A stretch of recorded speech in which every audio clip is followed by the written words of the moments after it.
The third verse.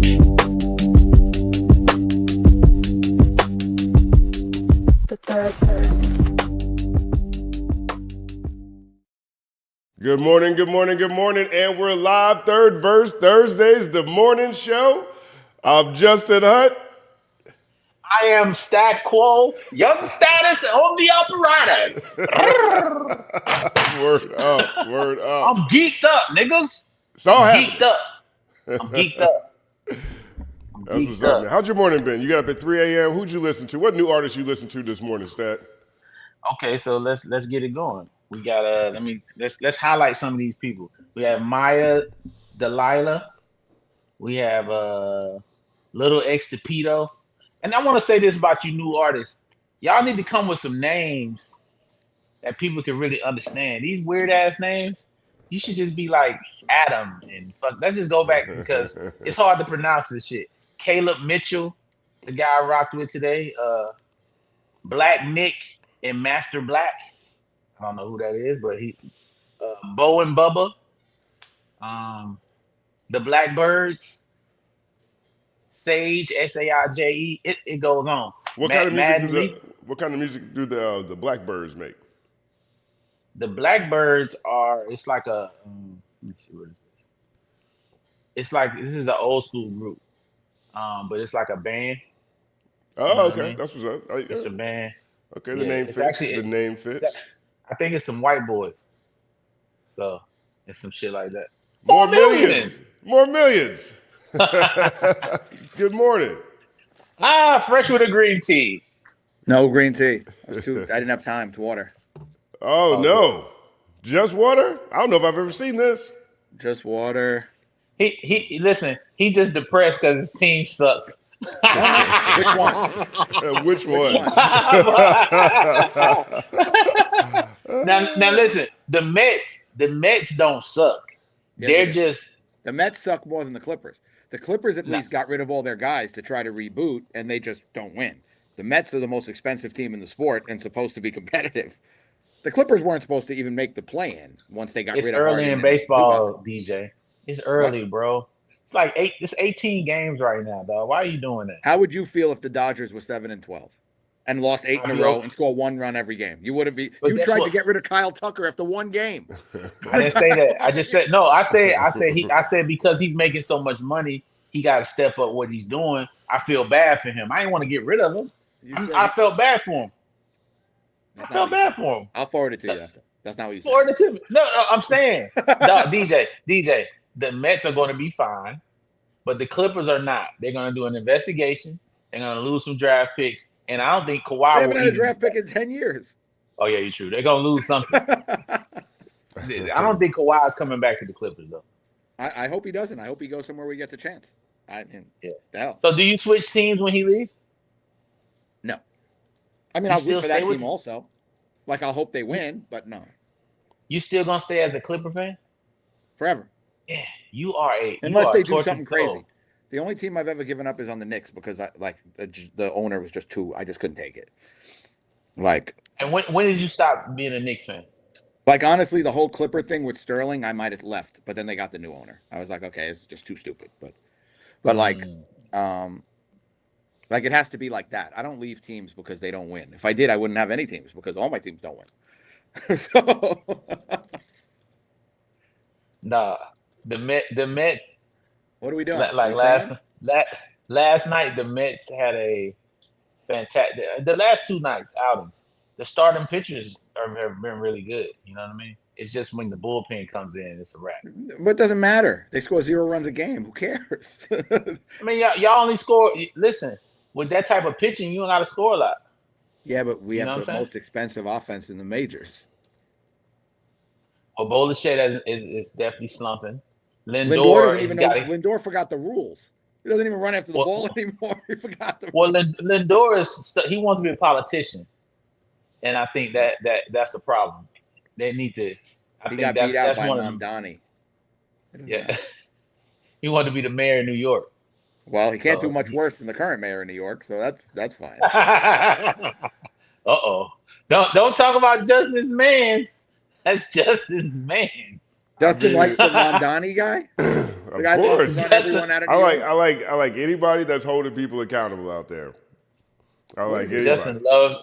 Justin loves Mondani. Oh, Yes. I hate that. Yes. I think he's my least favorite person ever. I think he And might. that's jump crazy Magic because Johnson. Eric Adams exists. That says a whole lot about you, DJ. What did You don't Mondani like do Eric- to you? He only been here a couple of months.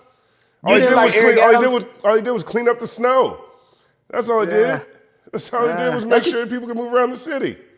He's intolerable. He's too stupid for me. I can't take it. Good. Well, look, I don't know nothing about him. You had a string of awesome mayors before this. I'm down to make. No, they were also for, stupid. I'm down for an experiment. Do you also What was like? wrong with Eric? Do you also like the LA? Do you like Bass and what's her name? What's his name? The Newsom. idiot with the nice hair, Newsom. You know, not Newsom. I can say that. Everything that I think is cool. I was gonna say. Everything Newsom does everything I think is cool. Newsom vetoes it. So I don't like. I'm not a big fan of him.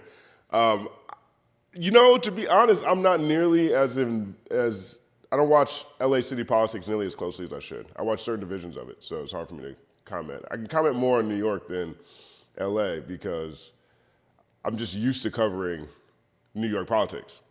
Fair enough. I lived in New York. That's where I moved Fair right enough. after college. So but I definitely don't like this history or this pattern of Newsom vetoing all the cool stuff that hits his desk. Because he wants to run for president. That's awful. I think when your name rhymes with gruesome, you should know what it is. So his name's that's Gruesome, a very Gruesome strong Newsom. political argument. Oh gosh. That's it. Gruesome Newsom. I'm so tired. You guys are crazy. I can't believe you guys. Tired of function what? like this. Tired of what? Get your ass up. Get your ass up. This is called throwing. That's what I said. Did you see what I sent you? Justin, you saw that, right? About Wait, how let me see. throwing- Let me check it out. Look real at the quick. crow thing. Look at what the last thing I sent. All right, let's see. I'm wild the fuck. How you tired right now? How you not filled with energy? Bust. You know I've done a I'm trying to 2-hour help- workout I'm already. trying to help Cap and a few people put this event together in Coachella. I was up till after 2:00 in the morning. Put what together? There's an event we're trying to do last minute in Coachella. We'll catch up a bunch of people, but so I slept like 3 hours. I'm exhausted, but it is what it is. I see it. This is funny. That once again, hey yo, I'm gonna say this so people can know. DJ would rather do for other people than himself. He will stay up 2 days for another person to make sure it's right, but for himself, he's going to bed. Absolutely. But that's okay because I want to make sure that's okay. That's love though. Nah, that's love. I respect it. This is what DJ was talking about. Everybody in the chat. Good morning again, everybody. Third Versicans. Thank you for tuning in. Wait a minute. DK, we see you. Ms. Hummus, we see you. Pele, we see you. Hold on, wait, Diego, hold on, we see you. Justin. No, Justin. No.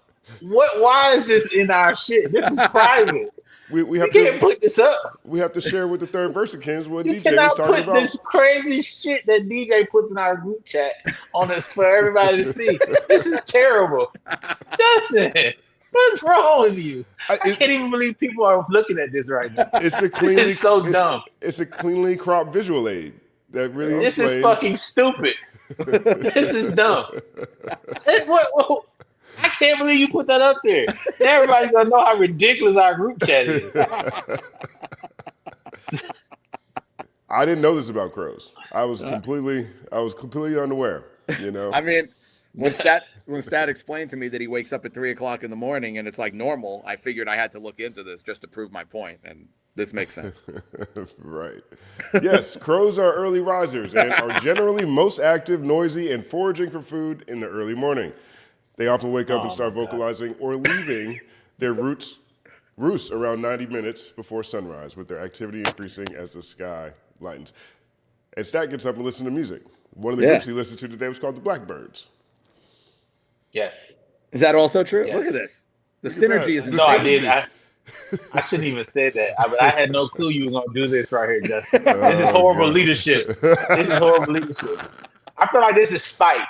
Because I'm wide awake and these guys aren't, and now they're being spiteful at me. It's not my fault. You know what I'm saying? It's not on me. I had nothing to do with it. You know what I mean? I'm just up. I did a 2-hour workout.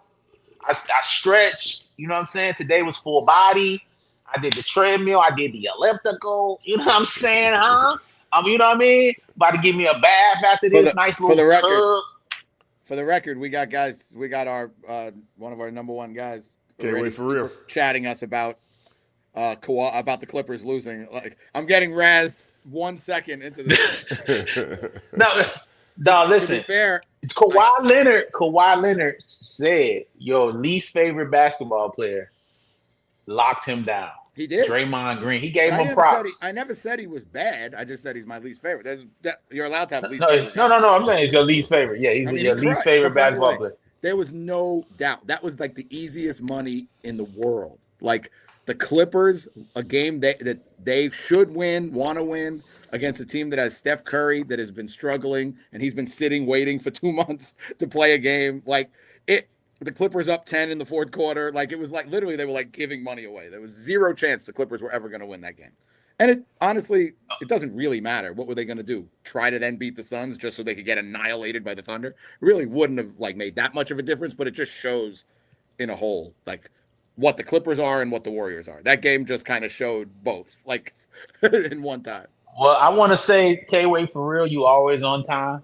Anytime we can troll DJ because he loves to troll me regularly in real life and on the podcast and on live.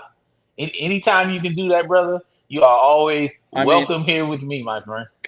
Trolling DJ is amazing. And his the favorite teams I pick make it easy. Are the Mets and the Clippers. So anytime you got something bad to say about those two teams, please, by any means, just come on down when he's in here.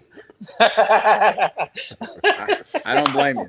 Go Mets! I told you, man. Even though I think the Mets gonna make the playoffs though. So they might go to a playoff game if they buy like 25 tickets. Oh. You know, I do want to say this about the Clippers. I was looking at this yesterday, and I sent this to the group chat too, everybody, and I didn't realize how much of a failure this Clippers experiment really was. Like, if you think about this, look at this graphic right here.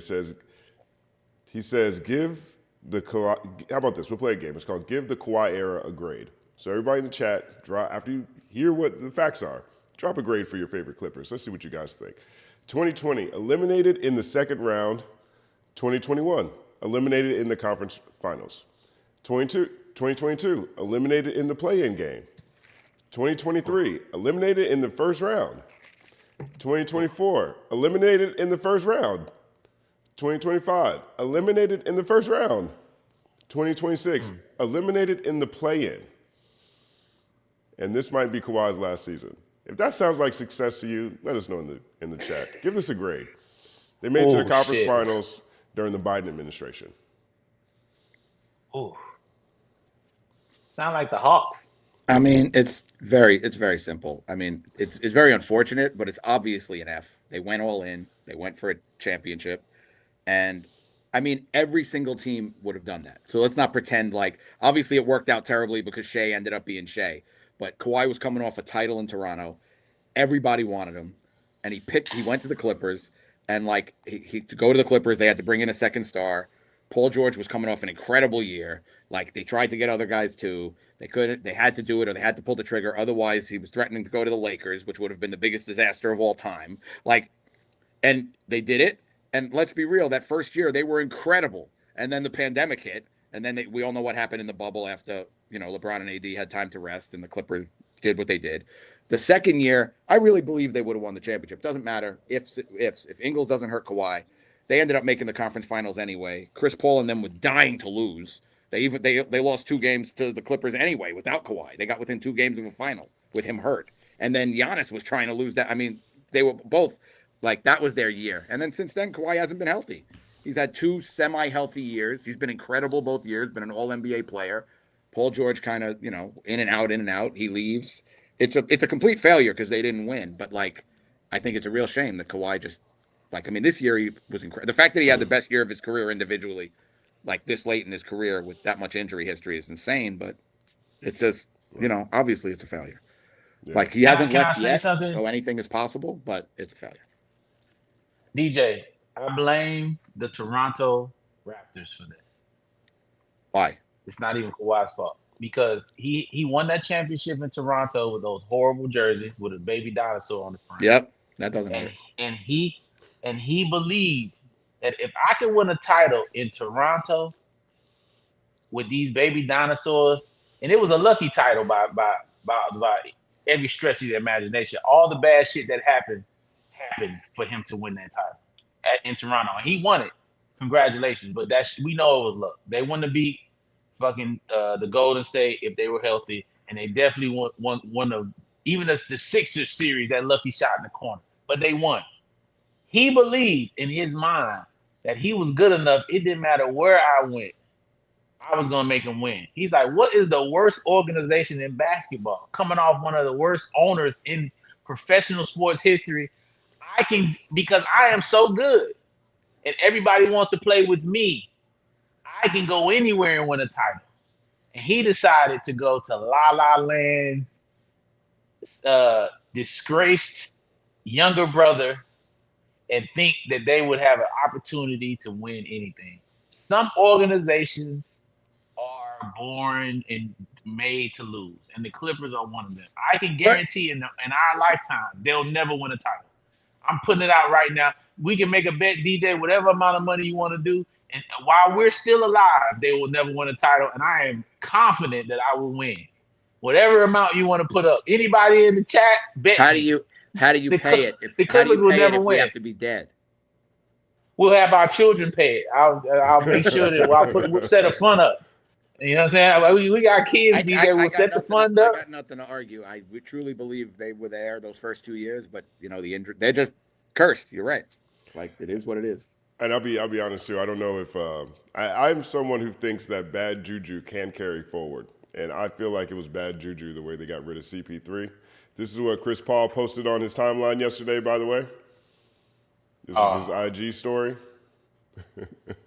Yeah, because he was such a winner with the Clippers. That's a good point. It was a good thing for him to. But he was a staple of the Clippers when they were the most cool. The last time they were the most cool. And that meant something. He was only there because the league forced him there. For them to lose. He was the only time that the league forced him there. It was either there or the Lakers. Would you rather see him? Playing? Yeah, good morning. He was forced. He was forced to the Clippers. He wanted to go to LA. Exactly. He was forced to go there. Made the most of it. He was forced to go there, and he actually made the Clippers relevant, regardless of how it happened. And they might have blew some games, but it might have been right. Hello. Good morning. It's dark in there, did you? Oh yeah. She shut the light and came in, so I'll be right back. Okay. But dark in there, DJ. That's funny. But yeah, the Clippers are terrible. Yeah. I just don't think there's certain things you just got to honor. Like the Knicks should have honored Patrick Ewing. I think that's a real problem. I think. Yes. And I look at Charles Oakley too. Charles Oakley, 100%. I look at this Chris Paul thing as very similar to that. Before he got there, they weren't relevant at all. They weren't even relevant as a brand. Like, at least they came up with Lob City. At least they found a cool way to market them.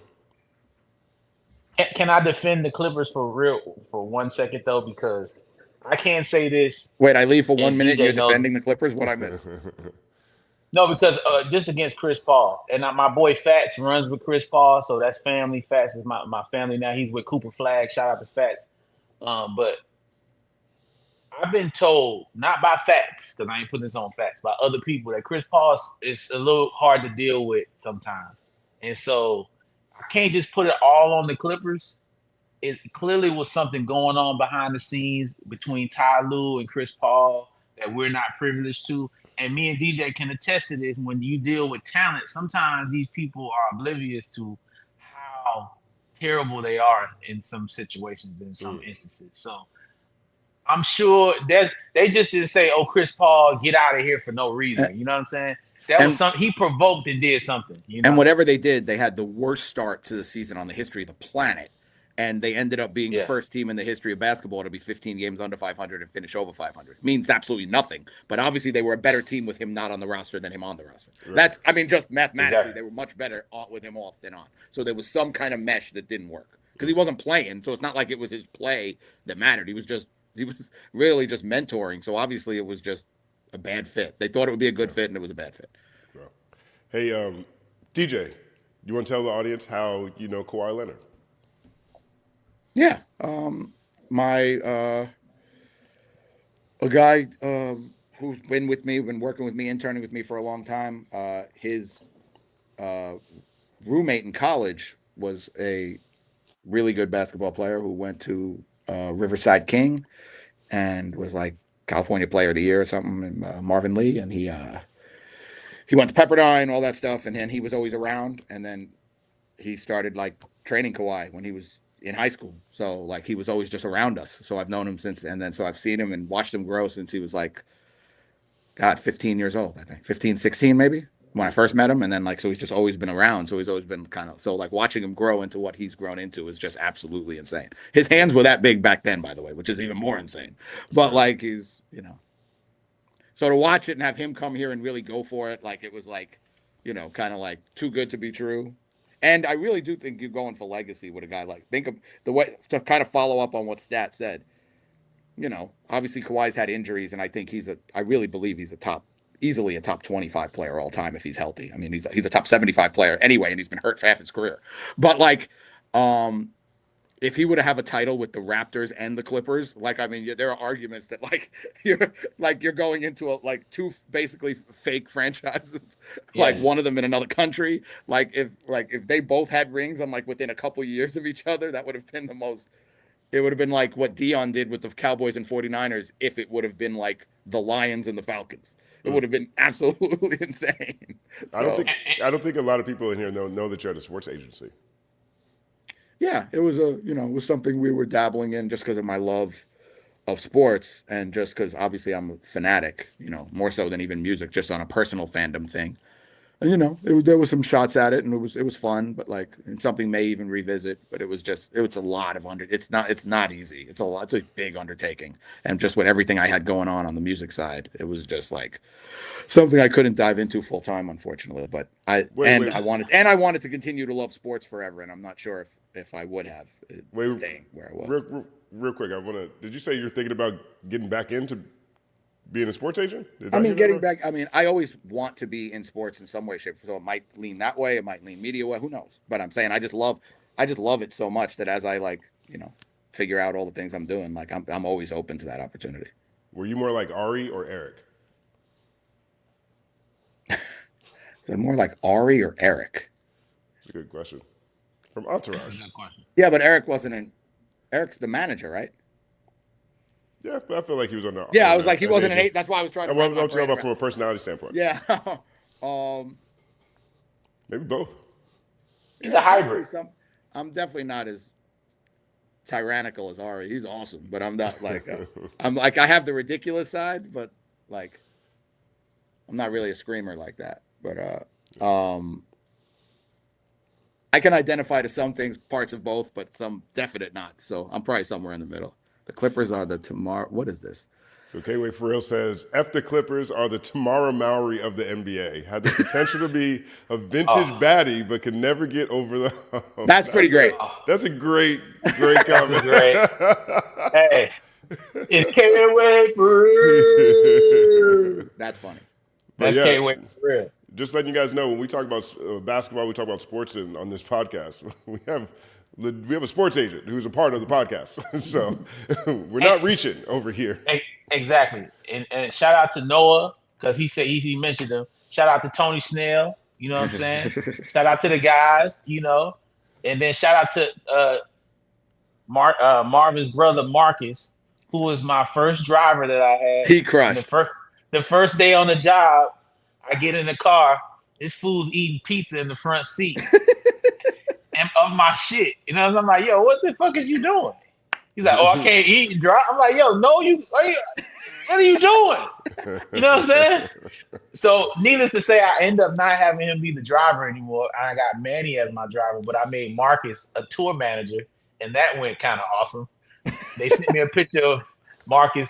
I think he had a little bit too much to drink one night, and he had somehow was out of all of his clothes. They sent me the picture and said, this is the tour manager you got for us right here.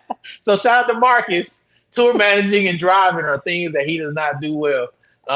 But he's still family to us, and we love him dearly, even though he was naked on tour with the artists.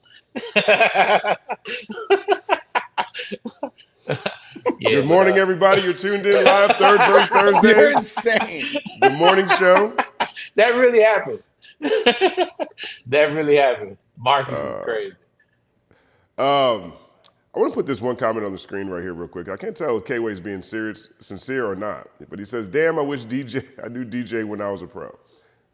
Let us know in the chat, K-Way, if you actually did play pro ball at some level in the that's dope. chat. Yeah. I can't, but he's also hilarious, so I'm not even sure. Is hilarious. I don't know. And I want to say this too, to even the Clippers organization. It's they are losers amongst NBA teams as far as winning a championship.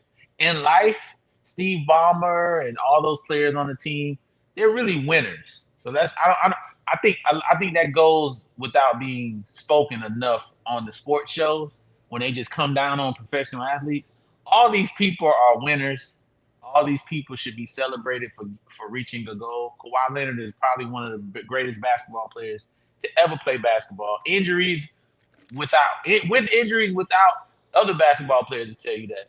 So unfortunately, he ran into a situation where there are 30 other teams, and and probably about 10 of them will always be better than the Clippers. So that will prevent them from getting the championship. So hopefully he can, once this investigation comes down, he can go somewhere else and play for a team and rekindle his what he's done in the NBA. Get that Clipper stench up off of him, Word up.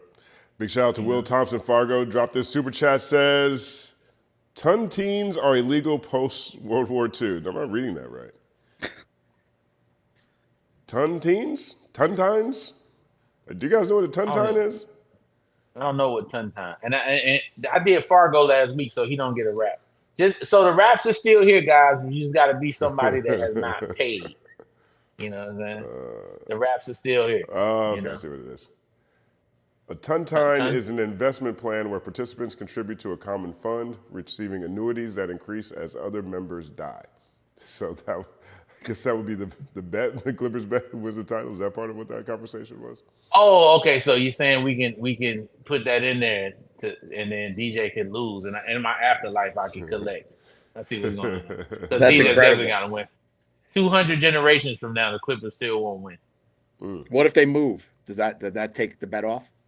It's the name. I'm saying they change the name. What if the Clippers became the Seattle Sonics? Then it wouldn't matter. Do you understand? A clipper is something you use to cut your hair. Like, what is a clipper? That is not what the Clippers are. What is it? That's what you really think the team is named after? Well, what is it? That's all the Clippers I know. It's a boat. That's why they got a boat on their logo. Yeah, this in San Diego. It's a boat? Yeah, that's why the San Diego Clippers, yeah. I never knew that. When did they start calling boats Clippers? What kind of boat is that? I feel like what is it? It's one that also cuts hair.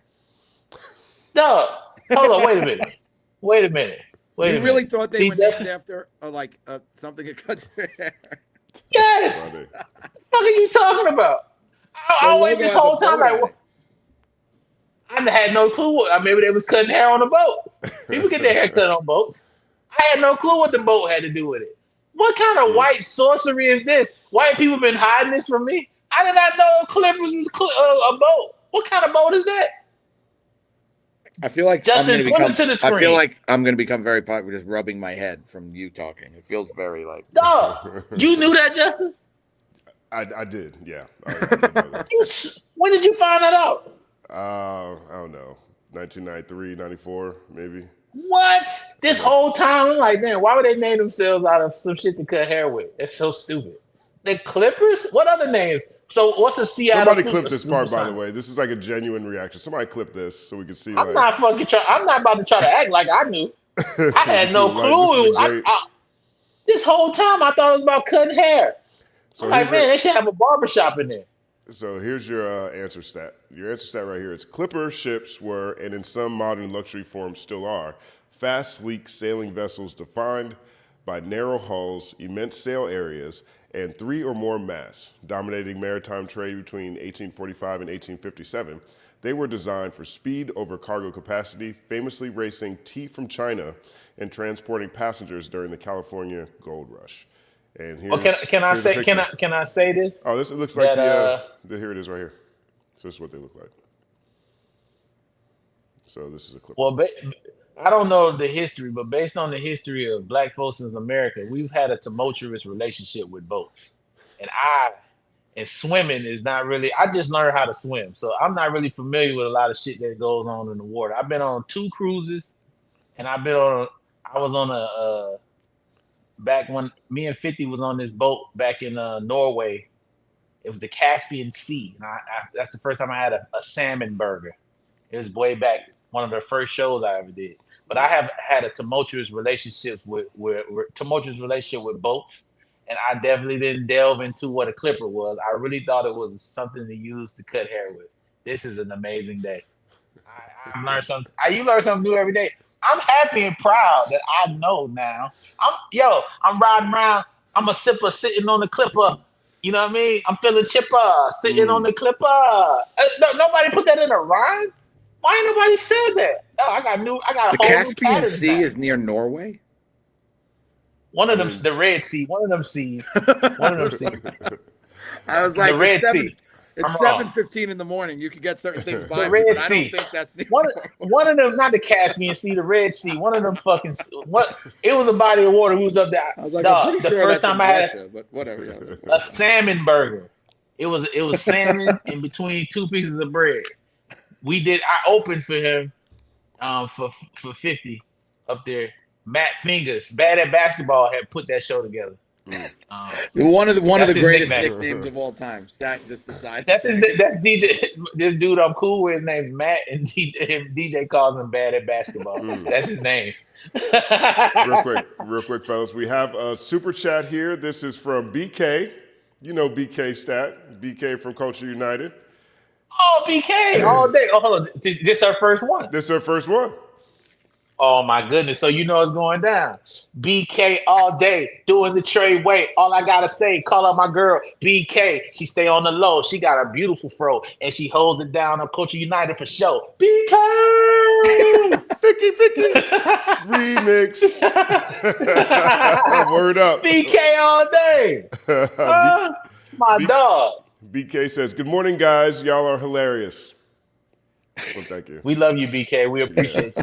BK's the illest. Check You out her was dope that podcast. Look at the Material Pod. Fantastic conversations. Always on the zeitgeist.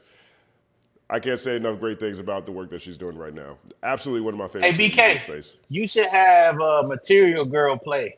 I'm a Material Girl, because look at the Material Girl. That's like, I was like real consulting going on right now, BK. That Material Girl, like you hit a button, like when Justin hit the button and it claps, and somebody say something, you say, I'm a Material. That shit'll be crazy. And your shit, I'm telling you, BK, trust me, we'll be mega, we'll be big. We also have this follow-up right here from K-Way, who says, I was a professional long triple jumper signed to Adidas and on ON running. Unfortunately, track and field is a poor man's sport like boxing. I think I did. Oh, wow. That's what's up, yeah. Damn, long jumping? Hey, yo, K-Way, respect though. Stat, What? you seem like you'd be a great long jumper, maybe a triple jumper. It feels right in your lane But- of athleticism. I'm just saying. No, but think about this though. Think about K-Way, somebody I want to talk to in real life. Yeah. Because like certain sports that people choose, like what happened when you woke up one day? You was like, you know what? Figure skating. That's me. I want to do pole that. vaulting is the one to me. Like I'm gonna run and Pole jet vaulting. and try to catapult myself. And That boy K-Way with all that athleticism that he was naturally born with, a gift. He decided to put all his eggs into long jumping. What in the hell was the inspiration, bro? Like, who did you see? Who's the long jumper that you seen that was like tearing the industry up? And you had to be good. Carl Lewis. I was like, it had to be Carl Lewis. Carl Lewis. It had to be Carl Lewis. So K-Way saw Carl Lewis with that curly fro. He was like, you know what? It's my time to shine. You had to be good to get a deal with Adidas and all that shit. Because if I'm Adidas, I'm not signing a motherfucking long jumper. We sticking to the shit people know. You know what I'm saying? They bring a long. Who the fuck is this? Well, so yeah, we got a meeting. We got a meeting. We have two real non-jumpers on this podcast. So long jumper. Absolutely. Three I can't- non-jumpers. yeah. I don't know. I can't speak K-Way. for you, Justin. I've never Yeah. seen it, but we definitely have two that I'm very aware of. I can't jump over a shoe right now. Literally, a shoe. And K-Way, you definitely jump farther than us, but I can just imagine the executive from Adidas when they say, yo, we got a meeting with K-Way today. What does he do? Basketball, football? No, he's a long jumper. What the fuck are we got going on in here, man? We never Triple gonna sell jump. no shoes. Triple jump. How we gonna pass Nike signing the long jumper? It's not gonna fucking happen. You know what I'm saying? But anyway, K-Way, shout out to you, dog. You made it make sense, and we appreciate you. And K-Way all day. You understand me? Yeah! All right, we have another one right here from Big Biz Grizz. He says, all right, I'm ready for super chat raps with Stat. I need some bars with the word facetious. Hold on, wait a minute. It's supposed to be your name. Fuck, you just making some shit up? His name can't do that. His name is Dave Facetious. What it says. No, it's not. It's not Dave Facetious. I can't even fucking facetious, capitious, facetious. No, it's big. It's big. It's big. What is it? Big what? What is it? Big Grizz? Biz Grizz. Big Biz Grizz. That shit. That in itself is hard. That's like a tongue twister. Big Biz Grizz in the house for shiz, and he trying to get me to rhyme for Jesus, but he needs to take his ass to Jesus. There you go. You can't get me to rhyme facetious. You need to take your ass and so to go see Jesus, cause you was a piece of shit. Eat some pizzas. Come on, that's Marshall Mathers right there. You don't see what's going on. Facetious and Jesus and pieces, Jesus. Oh no, I'm going. Yeah, big. You thought you had me. I had to pour that Eminem out on your ass, huh? That That's Marshall funny. Mathers. And then K-Way says, shout out to Stat for not pronouncing the L in salmon. Oh, it is. You're right. It says, "Oh, yo, you remember when Jay-Z, when they was like, oh, I love the peak pans." Jay-Z was like, "It's salmon. It's salmon." He called it salmon. That shit made me so mad. Almost not. It made me almost not like him when he said that. He pronounced the L in it. That's It's that new salmon. money- That new money pronunciation. That's salmon. It's SAMMON. Salmon. Oh, shout out to Big Biz Grizz. Says this made my whole week for real. That's what's up. That's what's up. We have a good time. We put smiles Big on Biz. faces over here at the Third Verse Morning Show. Happy Third Verse Thursdays. We do have topics. You guys want to try? Yeah. I don't even think did we talk about? I don't even think we really talked. Well, it's Clippers. That was the one we did the first one. Yeah. Anything did else you guys topic. want to share on the Clippers? No. Okay, I want to get your They guys. made me a lot of Well, money. we So I appreciate them last night. Absolutely. They're what consistently making DJ me a lot. does, what DJ does, whatever team he loves, he bets that they're going to lose. Yeah. That way, because go ahead, tell me your philosophy. This is awesome. Usually, I bet like most of it is just like, man, I really hope my team wins. I know they're not going to, so let me bet as much money as I could tolerate on the other team. So at least, hopefully, it's enough that makes me not want to like break something in my house when they lose. Last night was just simply like, because it didn't even matter if they won because they had no chance to actually do anything for real. So it was like, okay, the Clippers are big favorites against Steph Curry in an elimination game. There's zero chance they're going to win this game. Everybody else is insane. So it was just like free money. But Word. that was common sense to me, not just my, me protecting myself like usual. Word. Hey, yo, before we get off of into the topics, I just want to say something. I want to address a lot of people that had on Instagram, because I seen some comments and people was coming at me. I think I got some Beehive members in there that was attacking me because I said when someone sends a song in, if you're a new songwriter or a producer and you send a song in to Beyonce, even if you wrote 100% or produced 100%, she's gonna want some of the publishing. And they coming at me like I'm attacking Beyonce. Let me tell you something. Beyonce's been in this industry probably longer than I have. She deserves some of the publishing if she sings your song. I'm not attacking Beyonce. I'm just telling y'all how it is. So I'm not attacking Beyonce. I love Beyonce. If you are a writer or a producer and you have not earned your stripes and you give her a song and she loves it, you should be honored that she would even sing it. And yes, she might take half of the publishing, but why? Because she deserves it. Because people are going to hear her. They're not going to hear you. And as a person and that conversation was started because I said, as a manager, if I have a relationship with Beyonce and Beyonce said, hey, yo, Stat, I want to hear what you got right now. And she sings it because it's mine. Then if I'm a person that's handing that off, I might ask for some of the publishing because you wouldn't have got that if I didn't rock with Beyonce. That is the game. And anyone saying that's not happening don't work in the music industry. DJ knows this is happening. This has been going on since the beginning of time. The first song I ever wrote in the business, I wrote for Youngbloods. It's called Lean Low. The hook. I wrote the hook on that song. Is a guy named Myth Hits who plugged me into the situation. Right now, if you go look at the credits, his name is in there. He didn't write shit. He didn't write anything. I wrote it. Me, Sean Paul, and the other guy. I forgot his name. We wrote that song.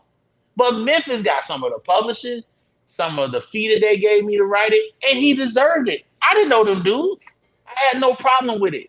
This goes on in the industry. It has been going on. So all y'all people say, you don't know what you talking about. What you did. You ain't been in the studio with Beyonce. I don't have to be in the studio with Beyonce. The writer that I was representing wrote 16 carriages. I guarantee, and I know when she wrote 16 carriages, Beyonce was nowhere around. But I guarantee on that publishing, Beyonce probably got half of that. And Ink is a very dominant writer. But it doesn't matter. That's Beyonce. What are we talking about? So I just had to get that off because people just been coming at me. You don't know what you talking about. You don't even know nothing about Beyonce. You ain't there. I mean, you ain't sat around. You don't know these people. Hey man, hey, listen, hey, relax, guys. I know I don't tell y'all, and DJ don't talk about everything we do. Every time we score a touchdown, we don't spike the ball and put it on Instagram and show you every time a check comes in. But I actually really did work in this thing. I actually did some things. And as y'all watch this shit, you guys will get to see and know it. You know what I'm saying? Y'all get to learn. But no, I don't put all my accomplishments on social media because I go to regular places like Target and Walmart, and I don't want to get fucking robbed like the rest of you fucking coons. So, wrong word. Don't do that word. Yeah, don't do that one. But the rest of you YouTube don't like that one. Exactly. Like the rest of you jive turkeys. So at the end of the day, I'm not about to be out here flaunting the things I have, flaunting the things I've done. I'm broke. Nobody likes me, and I'm just a lonely man that has no friends. That's me. My mom named me Stanley. Nobody likes Stanley.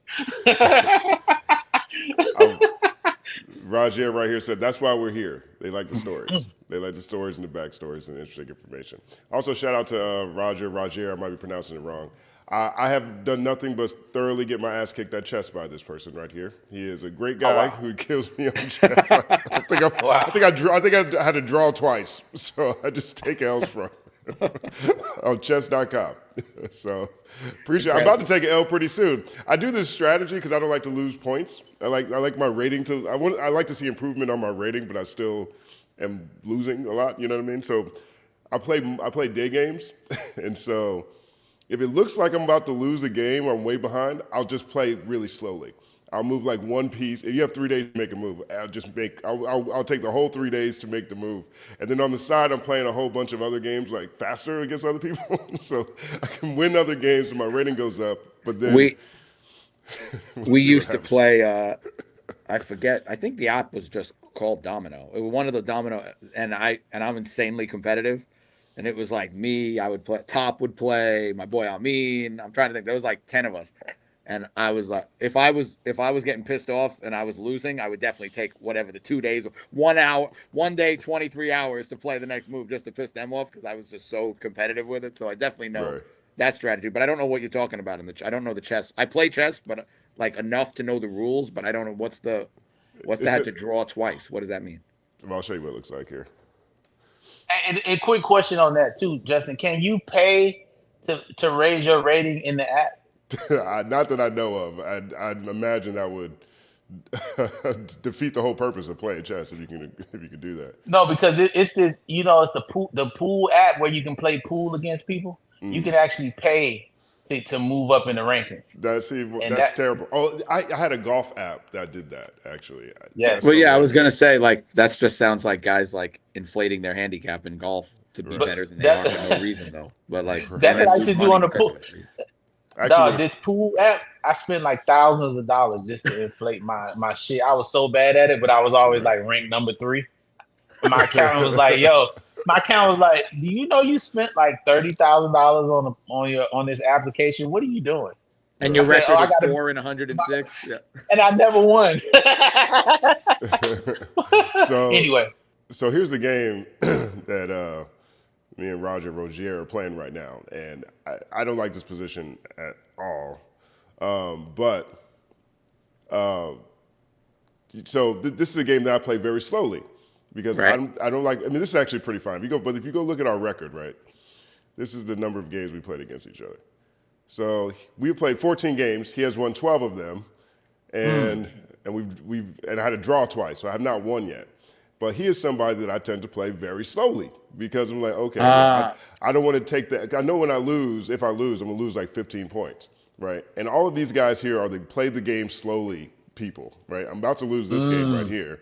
So right here it says, okay, I have 2 days to make a move, right? So now I move here, and I won't touch this game for another 3 days, right? oh wow, Because I want to keep my score No. good.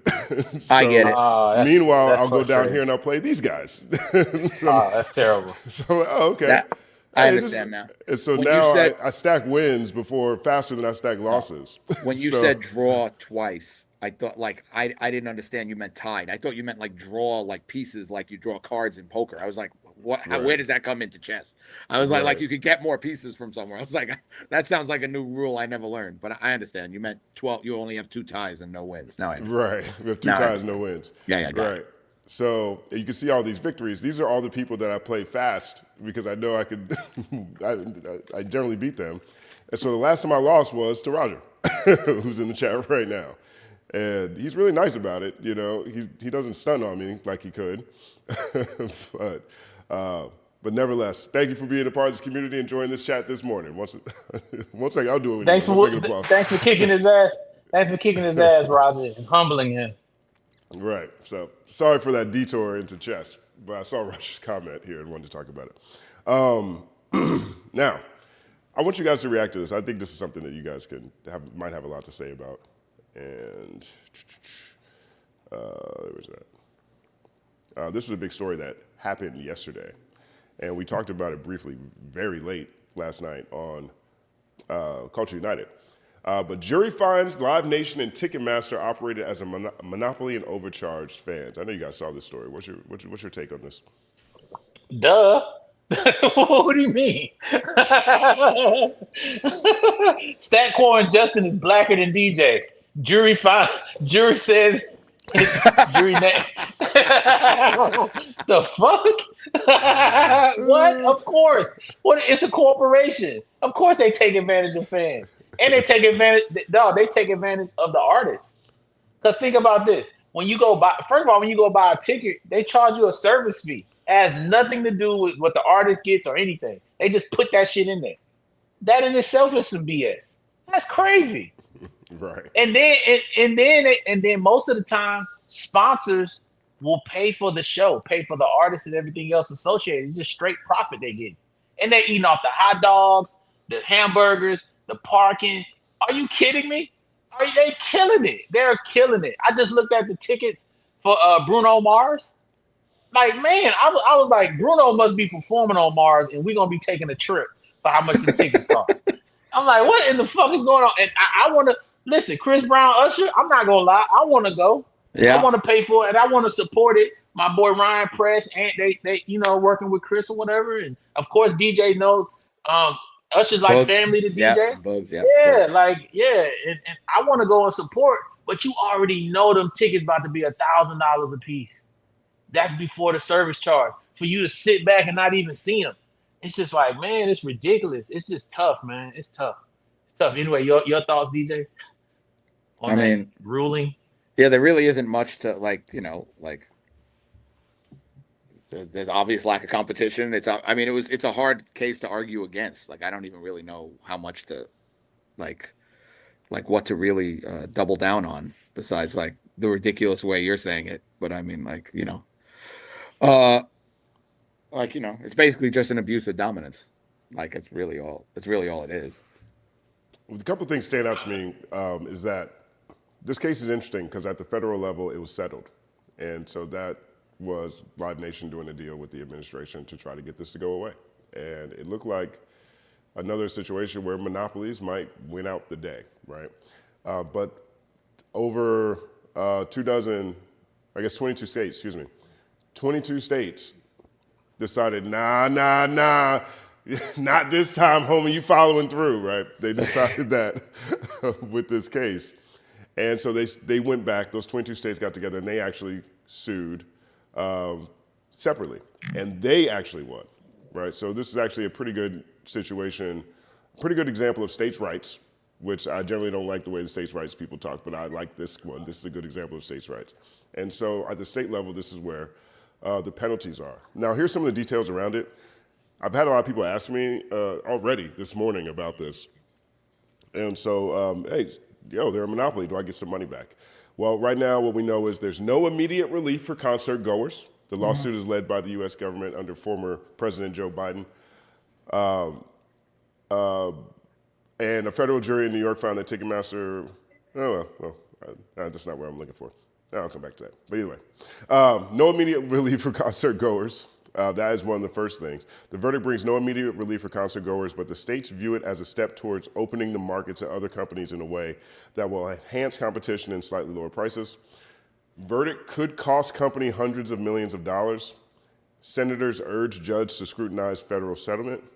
And so that's kind of where we are right now. I like this a lot because I think we just have a monopoly problem in the United States either way.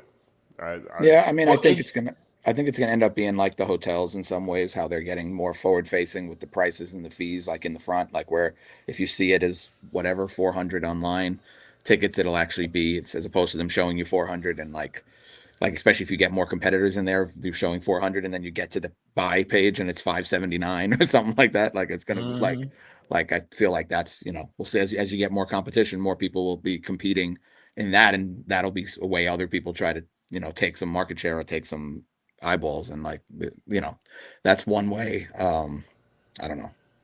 What were you gonna say, Crosif? I've never seen a successful company or a successful person at anything. This is what people have to take it to realize. Like let's take a basketball player, right? He comes into the NBA. This basketball player works every summer so that they can get better, right? So he can be a better player. He want to be an all-star and MVP. So he's working hard to work out to be better, right? Every corporation that we see, that especially the ones that operate on a high level, they're doing the same thing that individual is doing. And in them doing that, they're trying to make more and more and more and more and more and more money. Where does the money come from? It comes from the consumers. And in the case of Live Nation, they have no competitors because they own the venues. Like how can you compete with them? They own the venues, and so it's like you're stuck. You can't even. It's a true monopoly in all sense of the words. And what are you gonna do? Yeah. If they say they're not rocking with you in the United States, I mean, you're gonna be performing at, Echoplex or something. If you're a bit. Oh, sorry, my bad. Keep going, Seth. My fault. No, you go ahead. I did a lot of consulting work for a guy named Fat Mike. Shout out to Fat Mike. You guys know who Fat Mike is? Is he fat? He's round. I would say he's round. He's round. I'm just saying. I wouldn't give him fat, but he's definitely round. Right. If DJ called himself Black DJ and then he just walked in the room, I'm just gonna be like, that's a different thing. If I call myself White Stat and I just walked up, they'd be like, you're not White Stat, you're Black Stat. No, I'm White Stat. But anyway, finish Fat Mike. Go DJ ahead. always got a black shirt on, But black shirt.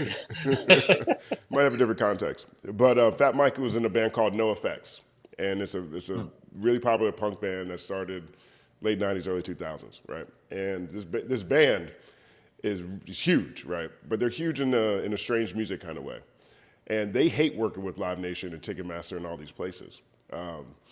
So what they do is when they go to different cities, they find a big open park somewhere, maybe a dusty field or something that they can rent. and they rent that out for their shows, and then they do direct deals with all the alcohol sponsors because there's no venue, so they are the venue. That's dope. And so they end up caking up something crazy without having to go through this whole monopolistic system. You know what I mean? So there's some examples of people who try to get around it, but once you get to you talk about the average artist trying to do the average thing, this is terrible for fans and for people looking to progress in their career. And most artists don't even have the inner infrastructure to pull that off. DJ knows how difficult it is with touring as it is, even when you're dealing with Live Nation. So like to literally go in there every Market. every place you go, every market, setting that up, that could be. It's so many things that can go wrong. Because just even with dealing with Live Nation, there's so many things that can go wrong. So like it's tough. Anyway, DJ, what you guys say? No, I just was adding on to what you were saying. Word up. Man, Do you guys, I wish. Oh, sorry. Here you go. No, I wish we had a competitor in that. I wish because I think it would be so much better for the people. I'm all for artists getting paid. You know what I mean? I'm all for them making the most money. But there's some things that they can do to where everyone's okay. What that dude was Johnny Bananas when baseball, what he's doing with the baseball thing, I think that's kind of cool. You know what I mean? Making it affordable for people to actually come out and enjoy the game. You know what I mean? You go to a Dodger game right now, you go there, it's like $30 for a hot dog. You know, and I love the Dodgers and I love Shohei Ohtani. And I understand why they do it, but it's just like it's crazy. It's milking the fans, parking, it's nuts. It's ridiculous. You know what I'm saying? So it's just so expensive, man. And people don't really get to enjoy it. So if I go get a ticket, I'm thinking it's $200. I get to the checkout, the ticket is $450. And I'm like, my seat hasn't changed. What has changed? Service fee. The fuck is that? Service fee, taxes. You know what I mean? Live Nation connection fee. I gotta pay because y'all connected me with my seat. Some bullshit. So it's stupid. It's dumb. Right. Do you guys? I guess neither of you would. I'm curious what the music industry was like before all this consolidation that we've had this century. But I'm not sure if you had, maybe you had a view, DJ. Like, give me a specific. Well, now basically Warner, Sony, and Universal own everything. Oh yeah, I mean, that wasn't like always I the was case. there. Like it was definitely, like early in my career, there were definitely still 8 to 10 competitors before you know, and even if they were somewhat affiliated, they felt very not like there was like MCA and like Interscope and A&M and like on that side, and then obviously Warner. There was Atlantic, there was Elektra, there was like, I mean, all these companies still exist as subsidiaries of the three majors, but like it felt like there was a lot more, obviously major, whatever you call a major. There was probably, I don't know, like I'm not, again, my brain, unlike Stat Quo, my brain will turn on for real in a couple hours. But there was like, And you don't have your green tea. I don't even know what's happening. that's how early it was that I couldn't even go and come back. I was like, this is gonna be.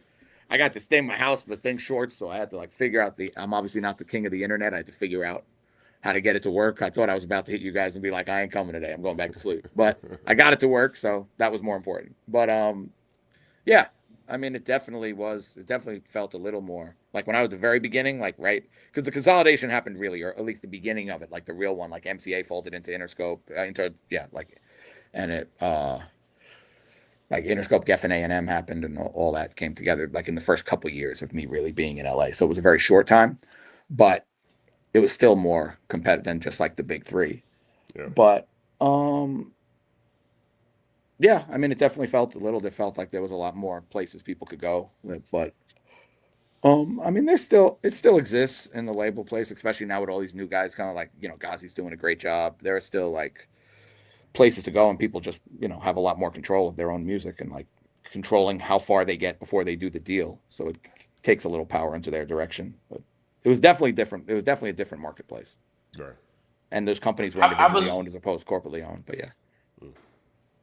I believe I've said this in personal conversations. I believe there's no independence in the music industry anymore, unless you're independent from the streaming platforms. Because the moment you put your music up there, they're taking a percentage for you to even be on the marketplace. It's a difference, like when you're dealing with a label. A label is saying, okay, well, I'm going to market, I'm going to promote, I'm going to help you make the music, I'm going to spend the money, you're going to get paid. When you put your music on a streaming platform, it's essentially taking like a product and putting it at Home Depot, and then they're taking a percentage of it. So because you have to live on these platforms, you're not independent. Independent is I made it at home, and then I sold it and got all the money by myself. That does not exist anymore. You're gonna have to go to YouTube. You're gonna have to go to Spotify. You're gonna have to go to YouTube. I mean, Apple. You know, I see this even thing that they got. Well, Universal bought even, right? So that's over with. You know what I'm saying? There's no such thing as independent. Because now I'm gonna put it on even. I'm not dealing with the streaming services. But you're dealing with Universal, who is a part of the streamer service. You know, it's like when we was having that discussion. I'm not going to Target, but I'm going to pay for my cell phone bill, and then I'm going to go over to Walmart. I'm not going to go to Target. It's different. Walmart's not Target. It's all the same machine. So this idea that I'm independent, I did it on my own. There's no independence generally in anything that we have going on. I'm fighting the power as you walk to the grocery store to buy your food. And I think that's part of the. I think that's part of the problem, personally. You know, I think that we're way too monopolistic, and I think for all the things that we're talking about, right? Look at ticket prices, look at this World Cup stuff. Looks insane. You know, they're talking about $100 for a train ticket to leave MetLife Stadium. $100. That's not even Monopoly, really. That is, well, maybe it is, because that's Amtrak, right? So that is a private company. You know what I mean? Like they have the monopoly over the train system. So that there's no competition in the space. You look at the music industry, you look at the banking industry, look at pretty much any industry. There's like 3 to 5 guys, and we're a country of 337 million people. We've done this before. It led to a gilded age, a financial crash called the Great Depression, and then we had Roosevelt come and break up all the monopolies, right? Start that whole process and come up with Social Security. I hope that guy's on the horizon, because I know the other thing's gonna happen. We're already in like a World War situation. The finances are crazy. The economy is basically just run through tech companies right now.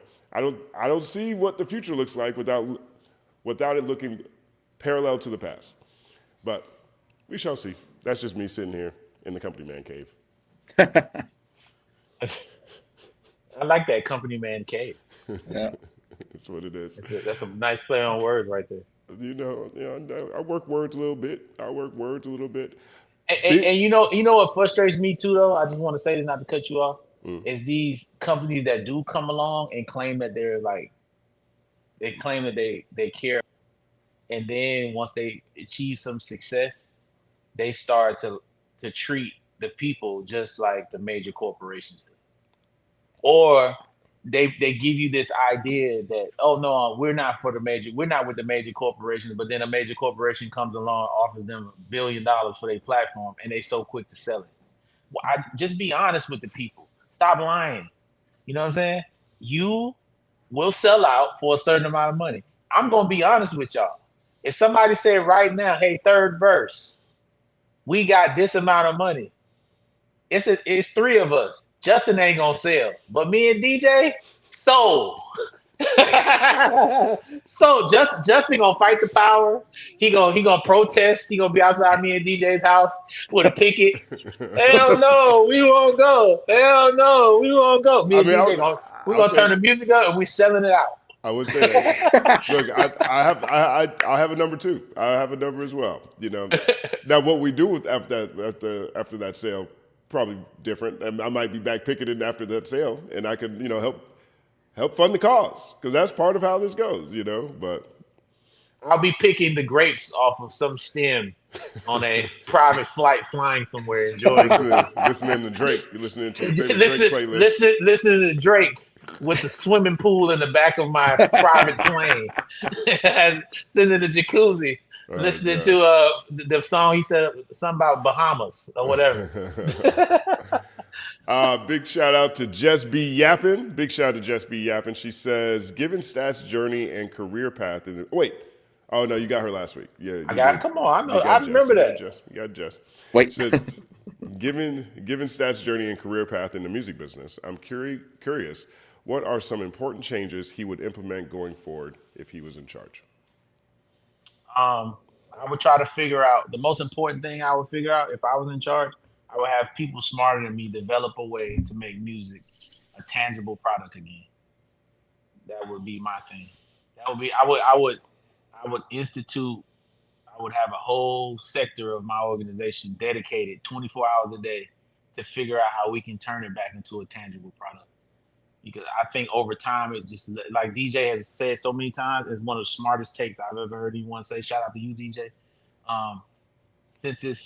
Since you actually getting paid to just listen to something, you have no connection with the music.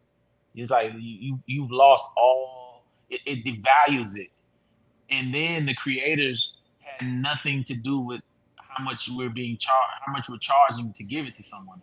You know, so that would be my main priority if it was me, to figure out how to make it tangible again. Then everything else we would just work out from there. But we would start at that.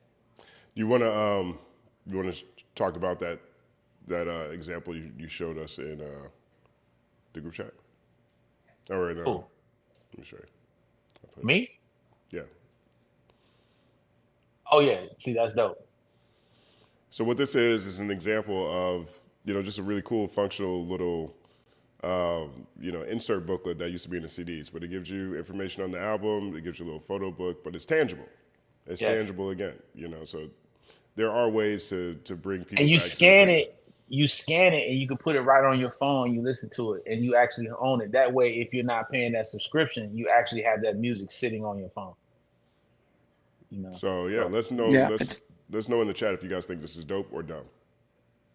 And think about like the credits in there. You actually get to read who did what. You get to see it. Now you don't know who did these songs or who did what. You know what I mean? It just comes out and you listen to it and then it's over with. But this gives you an actual connection. Yeah, there's a way on Spotify and Apple to go find the credits and stuff. But yeah, it's just the act of having something and holding something and it becoming something you own as opposed to something you rent, which is basically what music is now mostly. And the super fans can still do it, like those acts that have those super fans and they have the bundles with the special vinyls and certain that can sell certain things and still make this happen. But for most artists, it's just so easily accessible that to get to this point where people care enough to buy something like that is hard. So I think money's got to be thrown into artist development. Money, it's just got to be put to a place where it makes sense for the for the corporate side of it and how you make that.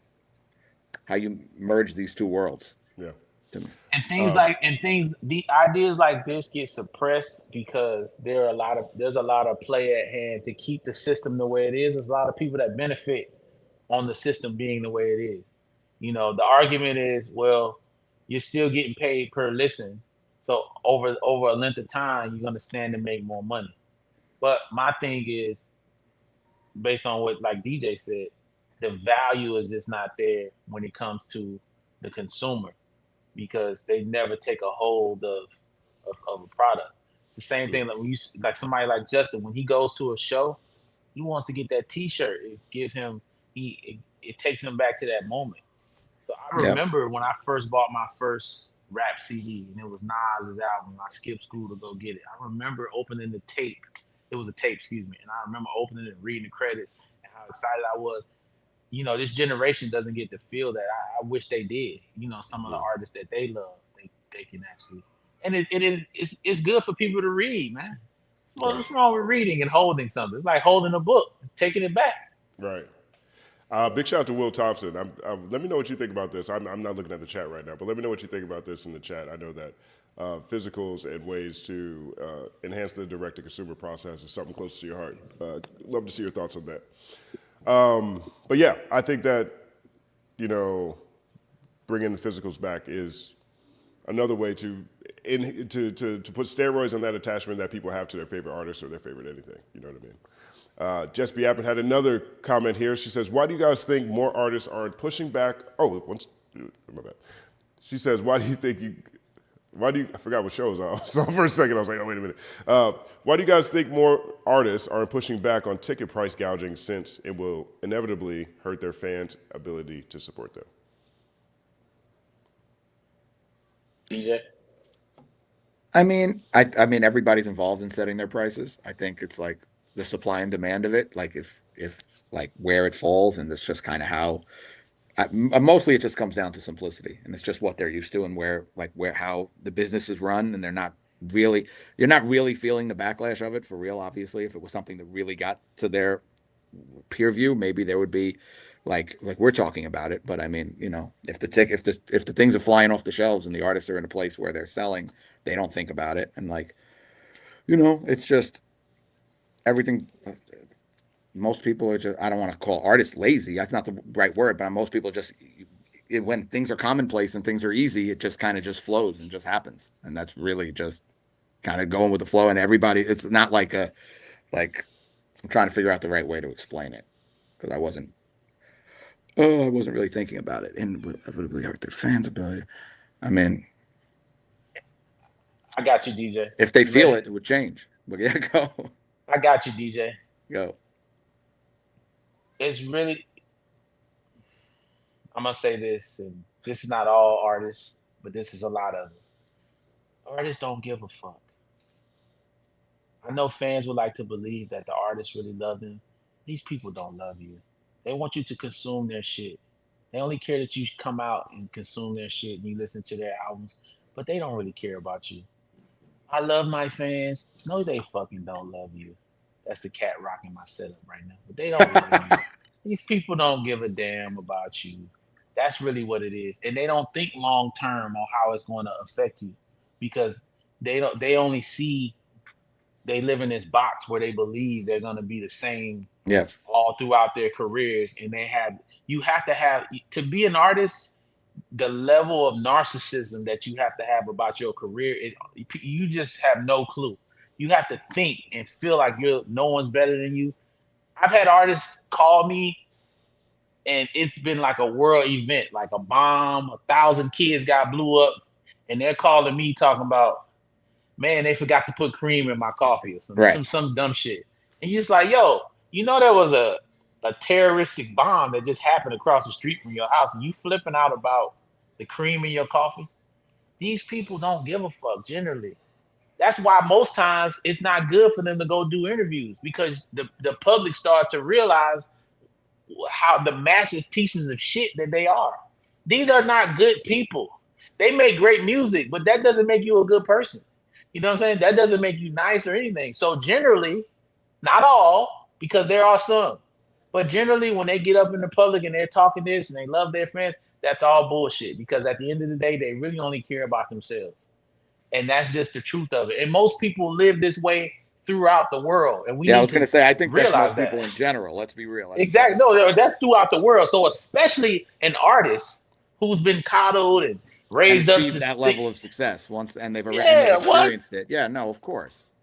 It's impossible. So you think they're gonna really think about and care that you have a family and that your daughters love Taylor Swift and you got 4 kids and the tickets are $300 a pop and the parking's $100 and a bag of popcorn is $20 and you got the 4 kids and you got to get a drink and all this shit and they want t-shirts and every t-shirt's $100 and anytime you think Disney cares that you want to take your kids to I want to go to Disney. I don't want to go to Disney. And it takes you and your family to go to Disney. It costs $3,000 just to go to Disney.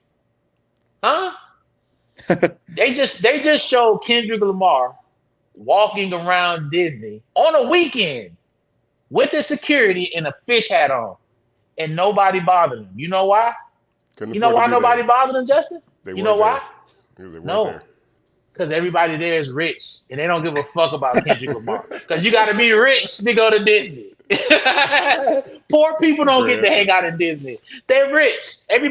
Rich people don't give a fuck. Rich people we spent our money. We didn't hear fuck what Kendrick got going on.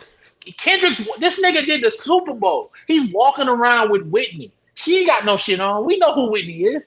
He's walking around regular with the kids, chilling with the bucket hat. That's Kendrick Lamar. Nobody says shit. because everybody spent $3,000 and like, yo, I ain't got time to be saying what's up to him because I just spent $60 on some popcorn. We about to enjoy our time in this motherfucker. We ain't got time to do. Kendrick do what he got to do, but we got to do what we got to do in Disney right now. We paid. Fuck Yeah, we Kendrick, gotta go. it's us. We can't find. We don't have time to find Kendrick. We gotta go find Elsa and Anna and Exactly. We got shit to do in here. We ain't got time for Kendrick. Maybe we was in like at Starbucks we'll holler at Kendrick.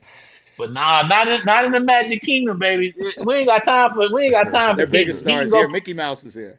Exactly. He can't fuck with Mickey, Donald Duck. Dog, he can go kill somebody vibe over the fuck there. You know what I'm saying? But right now, nigga.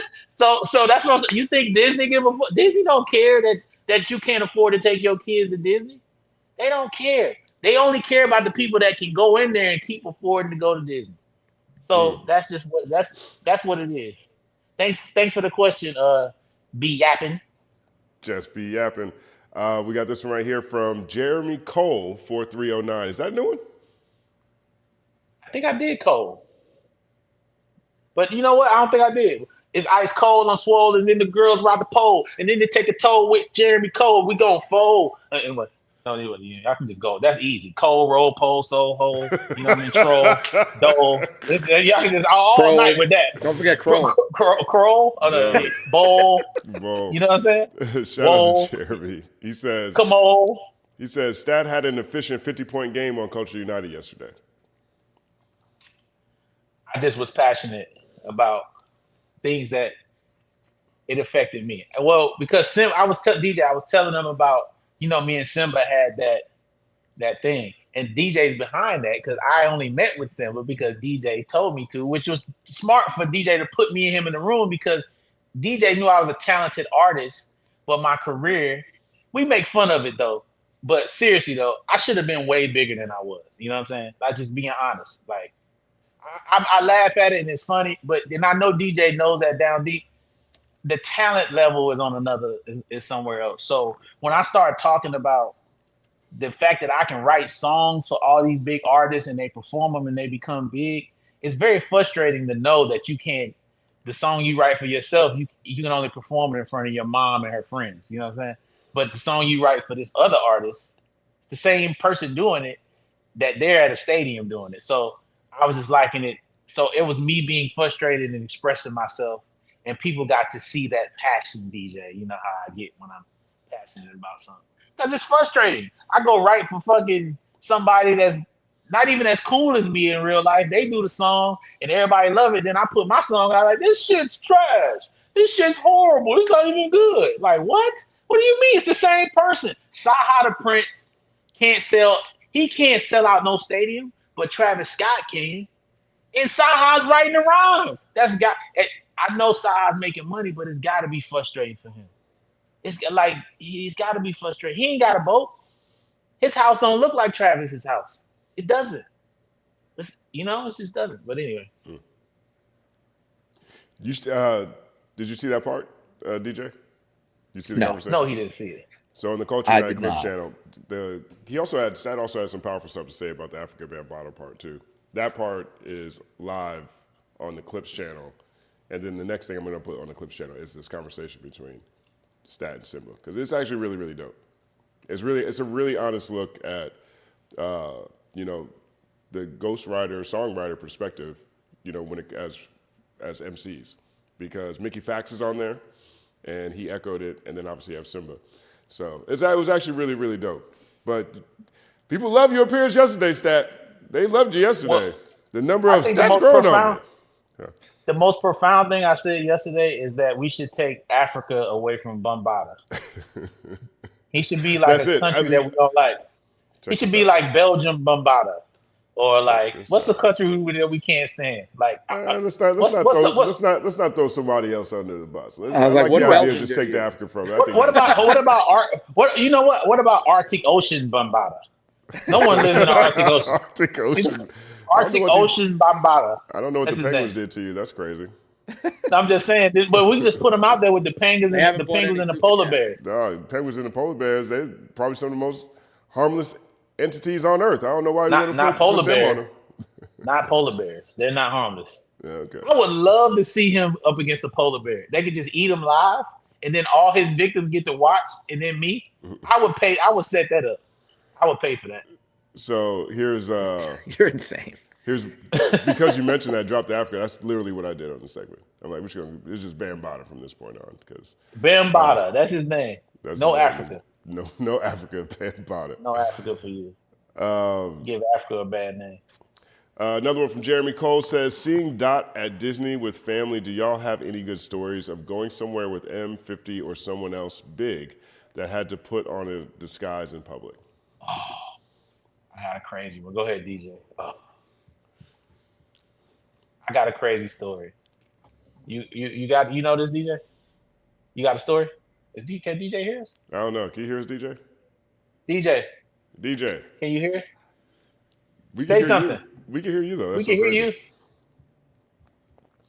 Go out and come back in. I'll tell this story. Why? Okay. One day, long time ago, and M probably don't even remember this.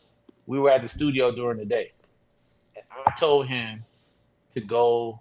Let's go to the mall. He's like, I can't go to the mall. I'm like, yeah, you can. We can go to the mall.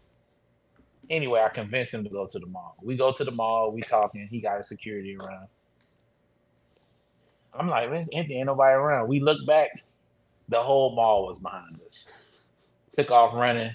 He's like, see, that's why I told you I can't go to the mall. So I learned my lesson that day that certain people just can't be out and about. You know what I mean? Right. You can't just be. So that was the crazy story. Can you hear it, DJ? I hear you now. Yeah, I don't know. It just went mute for some reason.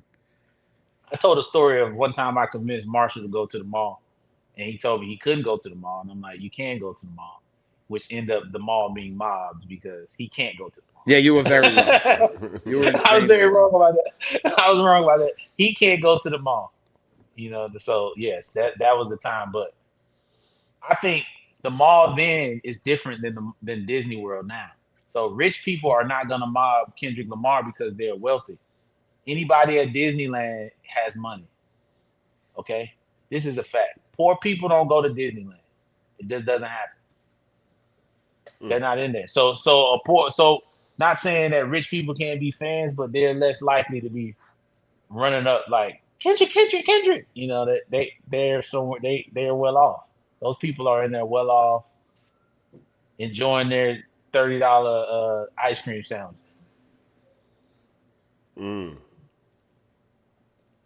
I've never been to Disneyland. I've been in Disney World, but I'm not really into Disney characters overall. And I don't have any kids, and I never talked to a chick who was like, let's go to Disneyland. So I never had a reason to go. In my mind, it can't be that different than Disney World. Well, it's actually, I mean, Disney World's much bigger, but because Disney World has like Epcot and all the like other. I mean, Disneyland. I mean, I love Disneyland, so I'm wrong. Like, I'm a fan. It's easy to get down there. I like. And Ella. Now, I mean, obviously now I have like my own Disney princess myself. Some of that Disney shit feel Bambaataa-ish though. I just don't know. And we're moving on to the next super chat. We got Blue Slides 24 right here says, how come Famlay's album got shelved on Interscope? I think this is a question for you, DJ. How come Famlay's album got shelved? Do you know the story? Can you reach into that hidden crate there and dig that one out? Got shelved? I mean, honestly, I remember when Pharrell, it's honestly funny. I remember when Pharrell came to Interscope. It was one of the, it was definitely a moment in my career that like, cause you know, we had like all these, like Jimmy became, and like with him leading the charge, but like we had all these, like we obviously had Dre's deal, and then we did 2 deals with Timbaland, but we had a deal with Tim and B Club, and then he came back as mostly music. Polo was rising, so we had Zone 4. We had all these different labels, and Pharrell, like, we did Pharrell deal, and I remember the first meeting. Jimmy brought me in there and to listen to all the stuff, and it was like, you know, I mean, Pharrell, he's fucking a legend. He's a genius, and he's playing all these records, and I was not prepared. Like, you know, a lot of times, you know, I had no idea I was going to be called into a meeting. I didn't know I was meeting with Pharrell. I didn't know anything, so I was literally blindsided. And the meet, and it was like, I want to remember who the artists were. I think it was Famlay. I think it was Roscoe Cold Chain and somebody else.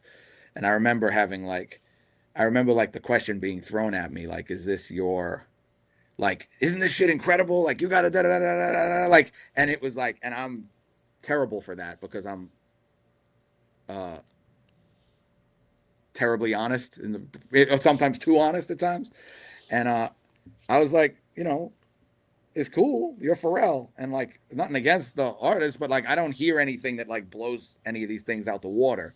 So like it kind of like set. So I ended up, I think that ended up making me not on the front line for Pharrell. Like I never ended up working any of the Star Trek projects, and I mean, I had a lot on my plate. Like I obviously was still in charge of the whole, like, or at least overseeing the whole Shady Aftermath world and G Unit and all that stuff. And then I had all the Tim stuff and Polo stuff and all that stuff.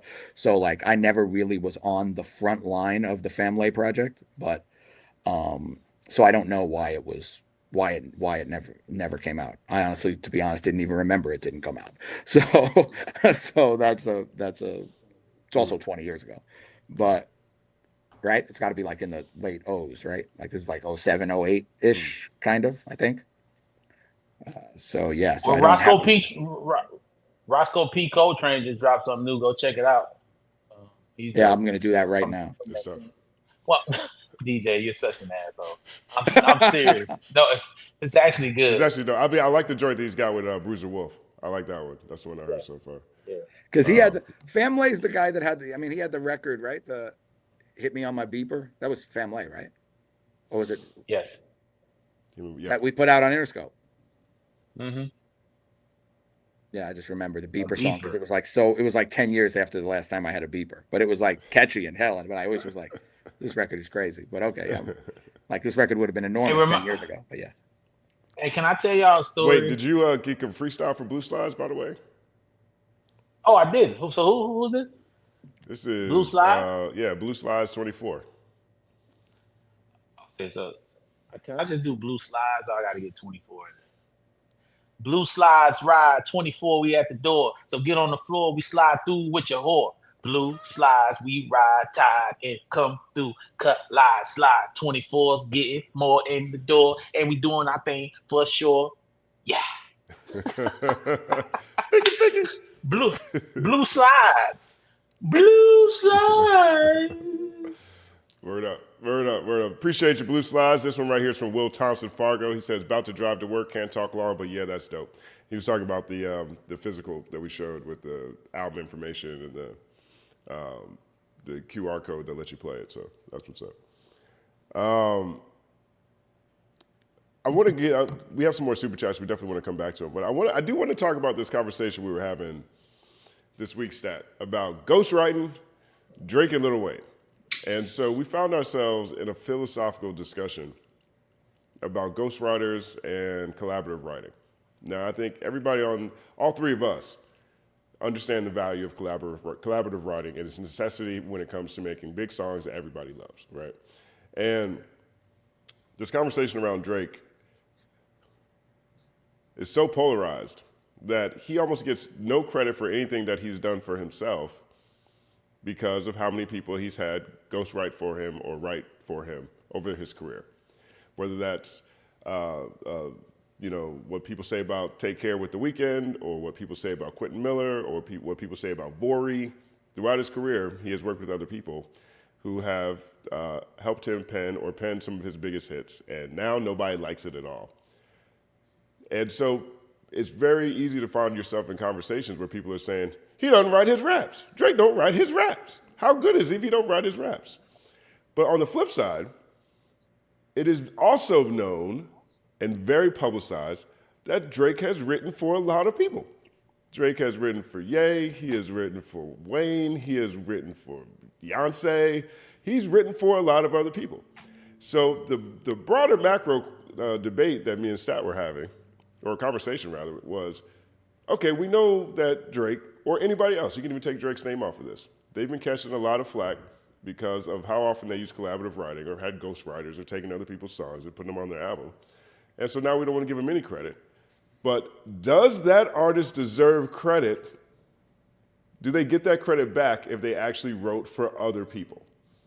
And that's what we were talking about. Go ahead, DJ. I don't know. I just think it's a crazy concept. Like the goal is to make the best records possible and to produce the best product ever. We want to criticize rap music for not having hits anymore, and then start complaining about how incredible records are made because of having incredible people in the room. Like, I understand the art form thing and the competitive part of it and all that stuff, but I mean, it's fucking insane. Like, what do we?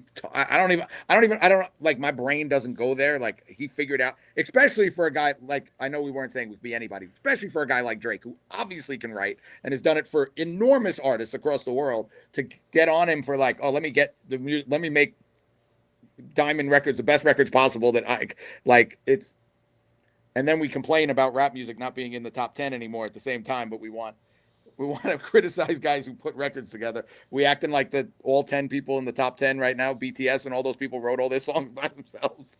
Like it literally insane. It's insane. Like, what do I that makes my brain hurt. I don't even know where to, but How can you have an intelligent conversation and sit around and talk about hip hop, and then you have it every other genre of music? It's okay that the biggest stars in the genre have whole songs written by other people. The majority, some of the biggest artists have never written one of their songs. You know what I mean? They might have contributed some words, but generally the whole catalog has been written by somebody else. You call this person the greatest to do it, but then Drake out of 9 albums, he got maybe 30 songs that's been written by other people. And then he wrote songs for some of the people that you say are the greatest ever, but they in your top 5, but you say he can't be in your top nothing because he didn't write all his shit. But the people you say, you got Lil Wayne as your favorite rapper. Lil Wayne is your favorite rapper and the best rapper to you of all time. You think he's the greatest. Drake has written for Wayne. This is a fact. No one hides that. Wayne doesn't hide it. No one hides it. But we sit around here and act like it doesn't happen. It happens. The greatest music is a collaborative effort. It's just what it is. The drum does not make the song. You need the guitar player. You need the trumpet player. You need the keyboard player. It's a collab. We need everybody to come together. And like DJ said, it's so tough to make a hit record. You think just every time it's just one person just doing these songs by themselves? It's more people. Go ahead, DJ. no, I mean, I'm reading on the screen what Jess wrote. Like, it's like, Just said, had Aubrey just been honest about his collab writing process from the jump, like Kanye, no one would have had an issue. But he wasn't. Still isn't fully and won't ever be because he wants that respect. No one tells the truth about anything, Jess. So now we're judging. We're not judging the music. We're judging if he's telling the truth. If you're judging that you love someone based on if they're telling the truth, you shouldn't like any of these people. They're all liars, and most of them have horrible personal lives. They're great at making music, but they're terrible at life. You know what I'm saying? So, had he been honest that he's a terrible driver, I would have loved the music. No, it doesn't matter. He don't. It. What does that matter? The product is the product. Do you love the song? Who cares how it came about? Who wrote what? What did what? Da, da, da. Oh, you want to learn about it? That's fine. But judging it like when you are in love with the product, why does that even matter? Like, I don't understand it. I think part of it is what Shy Knows here is talking about. She says the writing thing only comes up in an MC rapper convo, not pop success. yeah, I mean, if we want to sit here and have a real conversation where we like have a debate over who has the best rap songs that they wrote themselves and whatever, then sure, in that little segment, in that little, like, that area, so that could just can be an argument. But in overall, like, I just think the negative attention put on the lack of success of the genre right now, and then the attacking of the people that are having the success for the way they're doing it or the way they did it, like, it kind of defeats and kind of puts it like it's a like, I fully understand what you're saying. I get the like the battle part of it, and I get the competitive and you love your people and looking at ways to poke holes in the people you like, don't like, whatever. But well, I think, but again, she like the conversation. I agree with Shy Knows and Jess. What they're saying here. We're talking about an MC thing. You got somebody walking around calling themselves the GOAT, walking around saying they're the best ever, and they're using more collaborative writing than at least the industry is publicly not used to hearing people who claim to be GOAT state. Jay-Z is the GOAT, right? He didn't write. Kanye wrote for him. Well, the response people would give to that is hooks and bridges. Oh, because it's the hook, huh?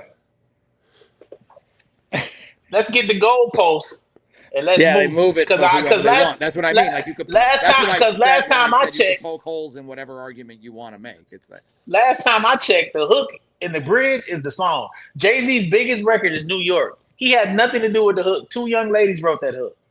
He had nothing to do with it. I can name other songs with Lucifer, son of the morning, I'm gonna take you out of here. I can name a bunch of records where Jay had nothing to do with the hook, but he's still the greatest. It's stupid. Jay-Z's the greatest regardless of who wrote the hook or whatever. He's Jay-Z. It doesn't matter. It's so dumb. And then the way artists have to be, like, it's dumb. To make the best music, we need a collection of people. We don't need to be worried about who did what or what. We don't need none of that. We need to be worried about trying to make the best music possible. I want everybody in the room together. I have this picture. I should put it up here one of these days. It's a picture of, it's me, Kanye, Pusha T, Game, Quinn Miller, Ab Lava, Ray Vaughn, Top Dog's in the picture. I'm missing some names. I think Hit Boy was. All of us were there. We were all in a room writing for Cardi B. It was fantastic. The shit was crazy. We was coming up with some crazy dope shit for her. And you mean to tell me Cardi B is wrong for rapping a verse that's written by all these great people, writing some dope ass shit for her, and y'all gonna hold it against her and say it's not a good enough song when the most elite motherfuckers are sitting there writing it? Are you crazy? Dog, she should get some credit for having us all in there working on the motherfucker. You know what I'm saying? I don't care how much they wrote it. They performed it. So Snoop Dogg ain't Snoop Dogg because somebody done wrote a Snoop Dogg rhyme for him? Get the fuck out of here. It don't matter what I do in my living room, what I write, right? It don't matter what I write. I will never be Snoop Dogg. He is Snoop Dogg. It don't matter who wrote what. That's Snoop Dogg. He's him. You are not gonna be Calvin. He's the one. He's a GOAT. So like this idea, it's a hook, it's a bridge, that don't count. I'm assuming this is great, Justin. This is greatest MCs versus greatest artists, two different debates, kind of thing. Is that what? I think probably that's one way to describe it. But again, I think the large sentiment right now coming from the audience and the blind spot that I won't say blind spot, but the part of the conversation that is emphasized when people make these points is that Drake walks around talking about how great he is, and away from, even though the industry itself is predicated on big songs and selling songs, everybody understands that unique collaboration for hooks, beats, bridges, and things like that. But the expectation is that actual real greats and GOATs write their own verses. And that seems to be separate from everybody else. One of the questions here, Stat, is something I think you can answer too. People are curious as to whether Drake actually wrote any Wayne verses. Like, did that actually even happen? Watch this. So if me and you doing a song together, right? And I rap part of your verse in my song. I mean, so we doing a song together, we going back and forth. But I take part of what you say and I put it in my verse and then I go off from there. I technically rapped your rhyme, right? Okay, cool. Next. Also, I don't know. I see what you're saying, but you're not answering. Let me continue to cook. About. Yeah, you're answering. I'm about to get into that. Of course he did. Vice versa. Of course they did. They collaborated. That's just not public knowledge, but I'm sure that has happened. Gilly the Kid, okay? He went on record to say he was writing for Wayne. Wayne didn't rap like he rapped. Wayne fell all into an East Coast flow. Let's just keep it a buck. He didn't rap like that in the beginning. Wayne got in his East Coast bag. He talked about how he was listening to Reasonable Doubt, spending time in Philly. Gilly the Kid came along. I was penning verses. But we still have Wayne as one of the greatest because he is one of the greatest. He's one of the greatest dudes to ever rap. How y'all hold it against him because somebody wrote a verse or somebody did a line or something? This is so dumb and stupid. And we hold hip hop to this level Where it all, you can't be the greatest MC because somebody wrote a sentence for you. What the fuck is that? So Beyonce. That's a bit disingenuous. There's a lot. People are allegations against Drake are a lot more than sentences. Quentin Miller, Vori, those reference tracks sound 80% of the way there. Those verses sounded a lot. I'm answering what I'm just letting you know what the hole in the conversation that's happening right now. That is the gap between what you're saying and what's happening in the chat. The problem is that they're uninformed. I live behind the curtains. I am what they call ghostwriter. I've been doing it for practically my whole career, so I have a different perspective than all these people. And I'm telling you that generally, a lot of the some of the greatest records that you hear are collaborative efforts. All of them is collaborative. People need to get out. If that's the last thing I do, not calling people out or anything, I want people to understand. In order for someone to make an album that billions of people love, it's not one person doing that. It's a bunch of people that are coming with ideas and concepts. It's a collaborative effort. You know what I mean? So that means people are coming in writing hooks, writing bridges, coming with lines, coming with concepts. This is happening all throughout music, guys. I'm sorry. I heard the break. Some of your favorite artists, Biggie, all these people, Tupac. These people have rhymes and stuff written for them. Sorry, guys. I hate to shine a light on it, but it happened. You know, Tupac the greatest. This person the greatest. Yeah, you know what I mean? They got some help. It happens. That don't mean they ain't the greatest. All right, we're gonna ask this question from Shy Nose because she's on your bumper right now. She's on you. She says, "Stat, when you write a whole verse for another rapper, do you consider them a GOAT MC?" Absolutely, because they're verses that they have written by themselves that have propelled them to the level to where they can have somebody like me in the room. You know, when writers go work with artists, it's generally because they've achieved a certain level of success to even get there in hip hop. Writers normally don't just go work with somebody that ain't done it. You know what I mean? All of us wouldn't be in the room working on the Cardi B record if she wasn't already Cardi B. You know, she'll have a writer that's already doing her thing, maybe that don't nobody know, but I'm talking about the level. You asked me about me. So when I was ghostwriting, it's somebody that was already who they was. You know what I'm saying? So these people had already made themselves a name. So that's a different situation. I'm just not writing for Joe Blow off the street. Hey, yo, you know I want to rap. Stat Quo, let me get a verse, baby. That's not how this was going. It's levels. So Drake is on a song called "Who Do You Love," for example, right? And on that, his verse is rapping Forte. He takes a whole rapping Forte verse. Okay. Yes. Where does that fall in your Jay-Z? Jay-Z took a whole verse from who? Biggie. He got a whole pantheon. They pretty much all. I'm not about it. I'm a writer for myself and other. I say a big verse, but I'm bigging up my brother. That's already different. The rapping Forte verse is the whole verse. I'm not talking about quotes from other people. Hey, listen. Like reportedly, he had to pay rapping Forte $100,000. Drake has listen, and I'm glad rapping Forte got that money. Shout out to Drake for doing that. I'm happy that he did that. I'm happy that Forte got that money because I wasn't about to rap no rapping Forte. That was love. And I don't have a problem with him doing it. Now, I get what people say. He's not the greatest MC. You can argue that all day. But I'm trying to tell you, this is what I'm trying to tell you, Justin. There are MCs, okay?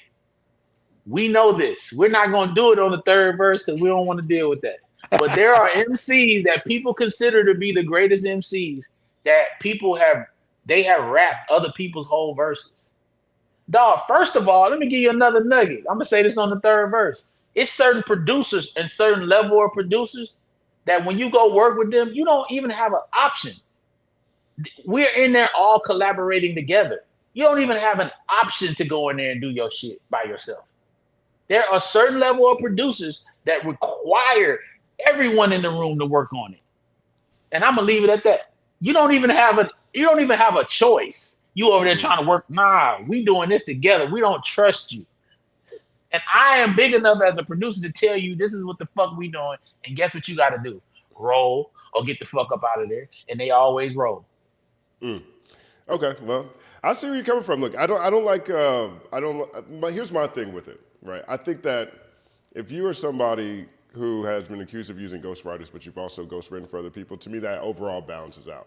Now, where the difference is, but I'm not with you with all these segmentations. I understand everything is under the banner of collaborative writing and ghostwriting or whatever. I get it, you know what I mean? But I just don't think that's the conversation people are having. I think if you are walking around saying you're the GOAT and you have a number of examples of other people writing, not even just, full bars or full verses, but some of the best verses and bars that you have, and it gets muddied to that point, I don't think that artist should be in the same conversation with someone else where there's no question around it, right? And I just think that's what it is. And so, yeah, I can say Jay-Z has referenced Biggie a lot. I don't remember the Jay-Z verse where he took a whole Biggie verse. I don't, I think that, I definitely know that Jay-Z took the hook and bridge to Lucifer, one of my favorite joints ever. But I heard Kanye's version, and his verses didn't sound like that. And I don't know if we could say the same for when it comes to Drake, or probably other artists too. The only issue that I personally have with it is when you start putting GOAT on this, I'm the greatest or whatever, in an MC context. From a pop standpoint, that's just how the industry goes, and I don't think anybody has any questions about that. But that is two different things. And so D'Angelo? He's not a rapper. This speaks more to the MC conversation that's happening within rap and in the rap industry. So it's kind of like, from a success standpoint, cool, but like I don't want to hear. Don't come around here ranking somebody, and we know that Mug took the whole verses from somebody else. Like that's just that's not even the same conversation. But the first thing you said is if they wrote for somebody else, it balances it out though, right? In your opinion. Like generally speaking, yeah. Just on the macro, on the thing, it balances it out to me. But because Jay-Z has written for hundreds of artists. Right. He's written hundreds. Like it was a time where Foxy Brown was Jay-Z. Right. You know what I'm saying? I think it was like a whole album. But that don't negate Foxy Brown being Foxy Brown to me. I think she's dope. You know what I mean? That doesn't stop it from me. Yeah, same thing with like Lil Kim. You know what I mean? There's a lot of examples. A lot of examples. Cardi B, you know what I mean? And I'm not even just putting it all on women. Like I know that there's a lot of guys examples too. I just think that's just a different conversation, right? And I don't feel like people who have used ghostwriters or whatever should take offense to that. Like I think people who are fans of those people should be fine with that. Whenever I talk about collaborative writing and I mention Drake, there's a population of Drake fans that get really upset about that being known, and I'm like, what's wrong with that? I'm with you when it comes to that stuff. I think that's actually dope. You know what I mean? Is Snoop Dogg not one of the greatest of all time? Of course, without question. What about Lil Wayne? Yeah, absolutely. Okay, that's all. Yeah, that's all I'm saying. Yeah, I don't think anybody's like not going to debate the impact that these people had. You know what I mean? But I'm talking about MCs though. Lil Wayne ain't one of the greatest MCs of all time. I think Snoop is too. I mean, I depends on how long the list is. I might not agree, but I understand. You know what I'm saying? I watched Snoop Dogg freestyle for 2 hours. Yeah, there's only certain people that can do that. Yeah. No one's trying to take away from these things, but like. So I'm saying I would consider Snoop Dogg an MC. You consider him an MC? Yes. Yeah, at the core. Okay. Absolutely. Cool. Absolutely. Like every story I've ever seen about him when he first got to Death Row was just like monster in there. Like he just go in the booth. He would just go in the booth, dog, and just write and rap. I watched this man freestyle for 2 hours, and it wasn't like how I be bumbling over this shit on here and I be messing up the words. His shit was like how Juice WRLD was doing it. You know what I'm saying? Right. Like it was impeccable. Snoop is incredible. Wow. Word up. That was a good discussion right there. I definitely wanted to see where that went. So thank you guys for bearing with us. Big shout out to Blue Slides. He up here says, DJ, did you play a role in getting Schoolboy Q on my Hatin' Joint beat from Mike Will back in 2012 and getting Mike Will and Kendrick together for Damn? Well,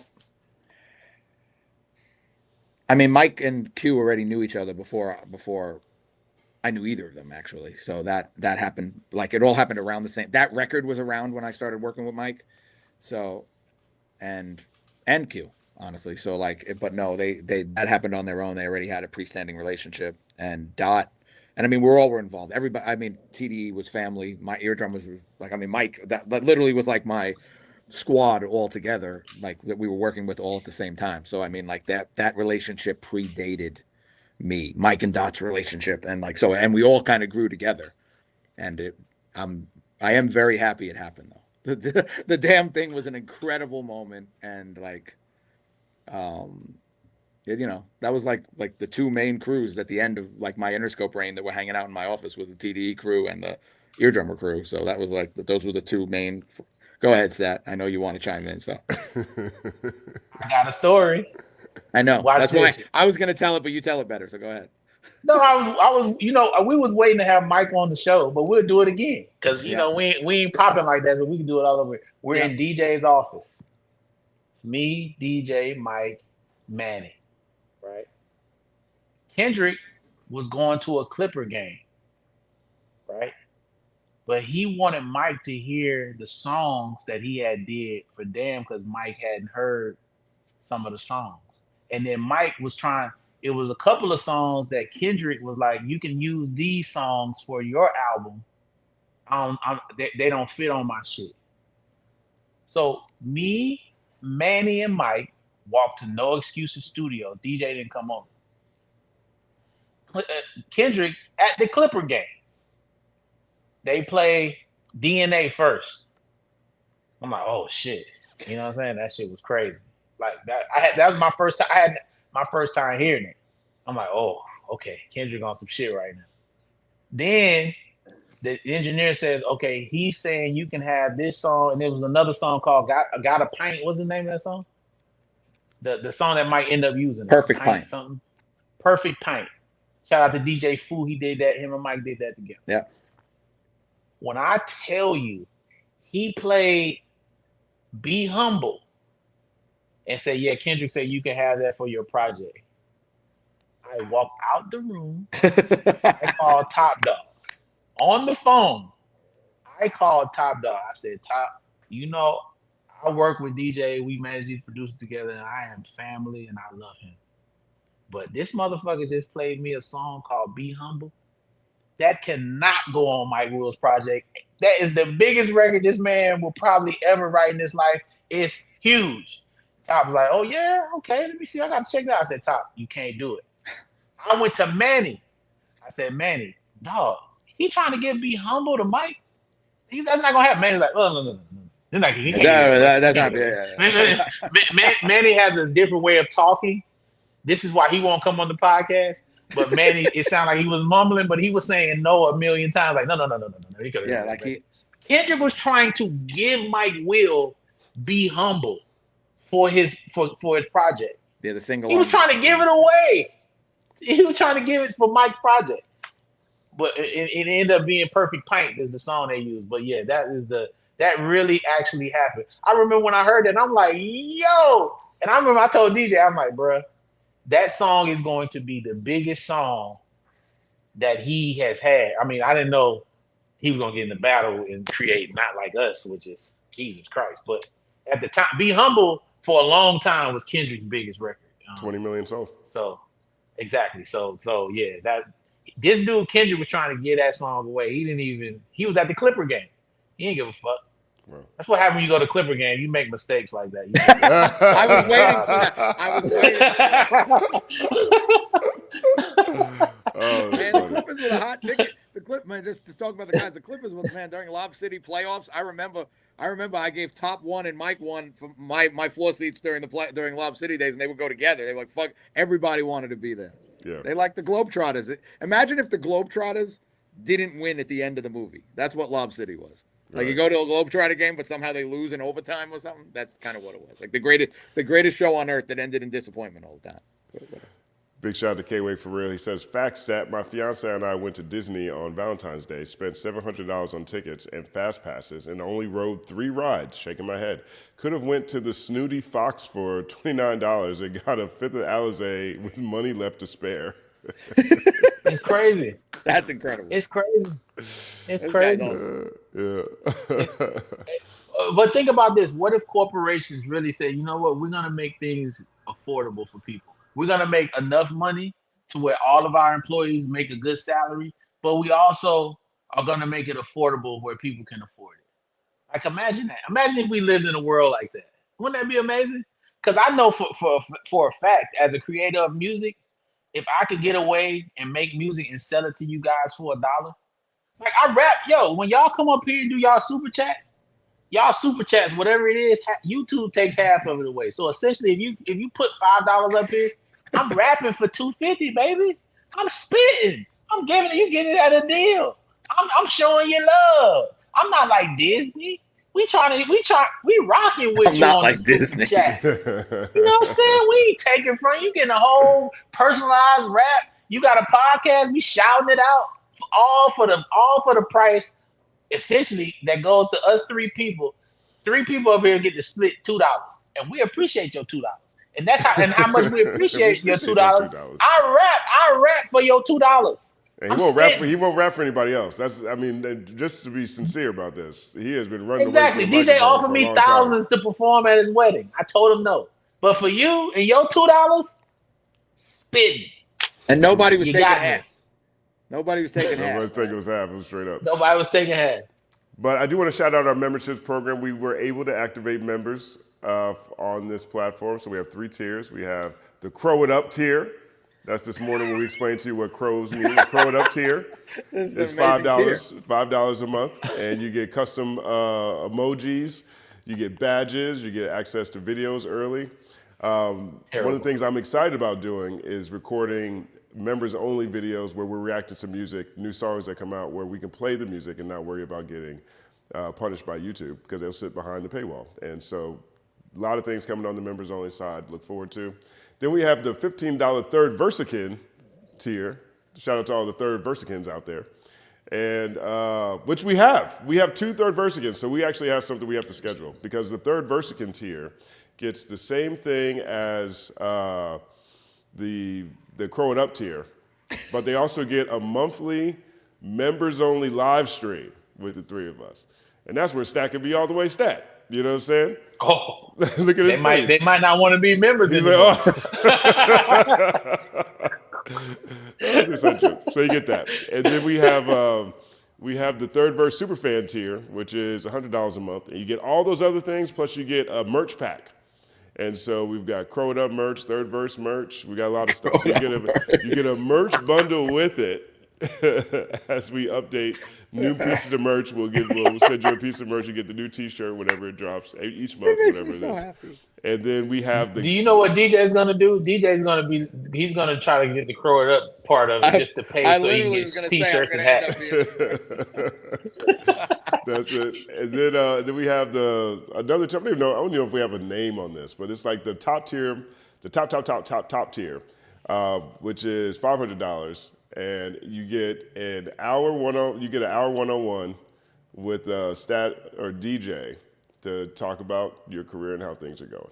So something for everybody over here at the third verse. That's a deal. That's a deal. Yeah, that's actually a deal. That's a deal. Yeah, I gotta talk to you for an hour, $250. Right. Giving that away. Right.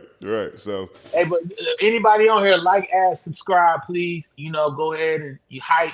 I think that's what they say. We appreciate you. We not like the other podcasts you see. They started 2 days ago. Now they got 300,000 subscribers. We actually started from the bottom and we're here.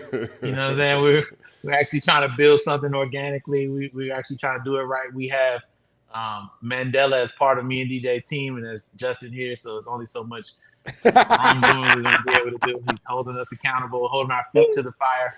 We're not going to be able to cut corners over here with my guy Jesus Jesus here. He's gonna shut it down. Not this time. We following through. Yes, my guy, the dean of the dashiki. My guy, my brother Justin. I love it. Morgan Freeman. Morgan Freeman of the he has the voice of Morgan Freeman, and he has the morals of a man in a dashiki. My brother here. And the oils. Don't forget the oils. The oils and the cream. And the cream. Yeah, he got the oils and the cream. He's so black that Africans assume that he's African, even though he's from North Carolina.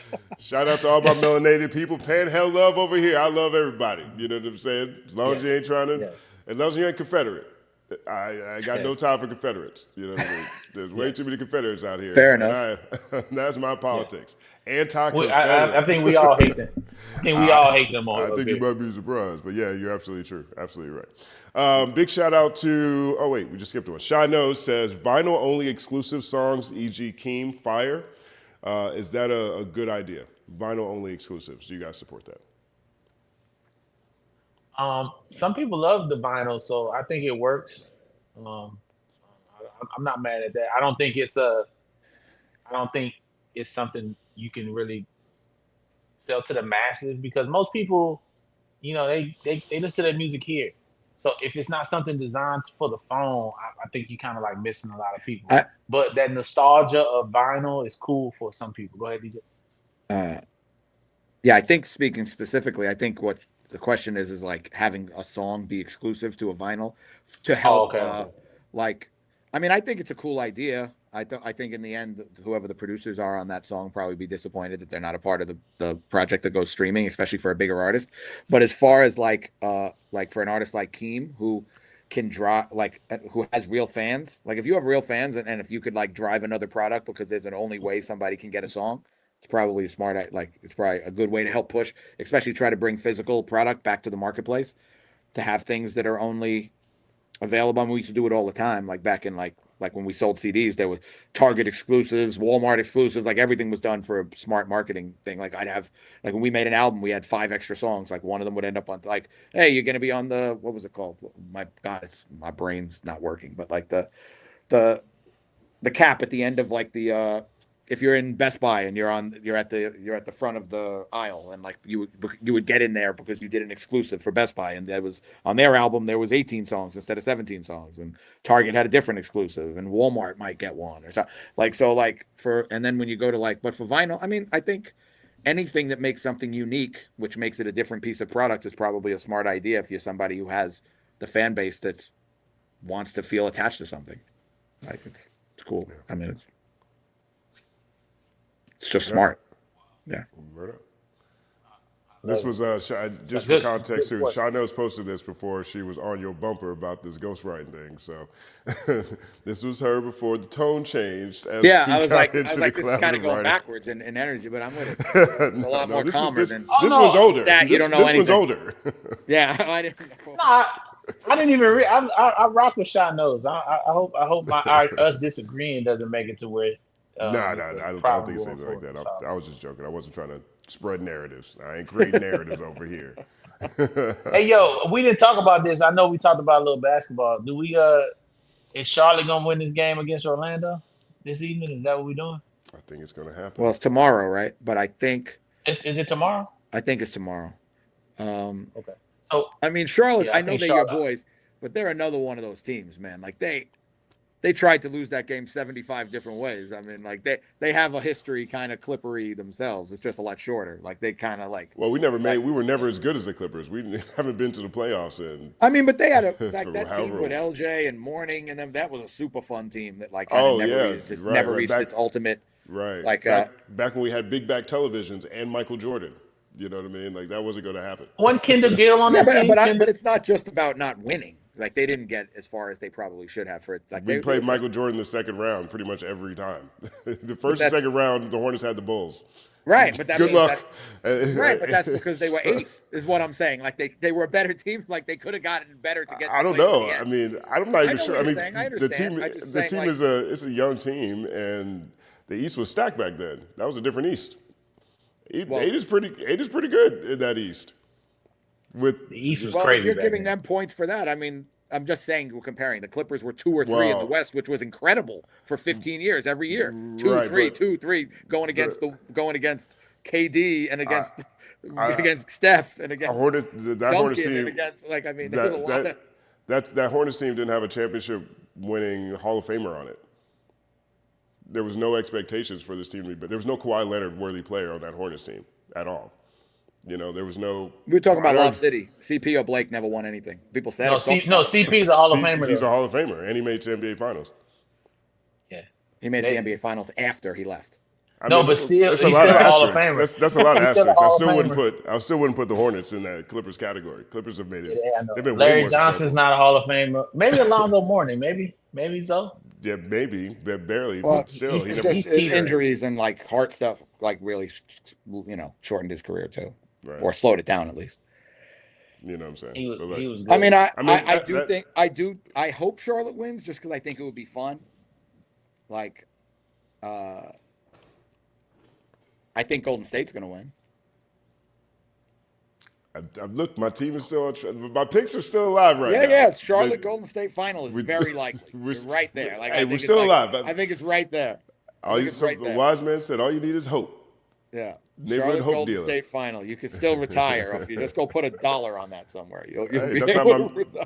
those aren't my metrics. That's not my metrics. Not everybody has the same metrics of success. That's not mine. But I want to get you guys' reaction to this because I'm dying to see this actually, personally. And let's see what we have here.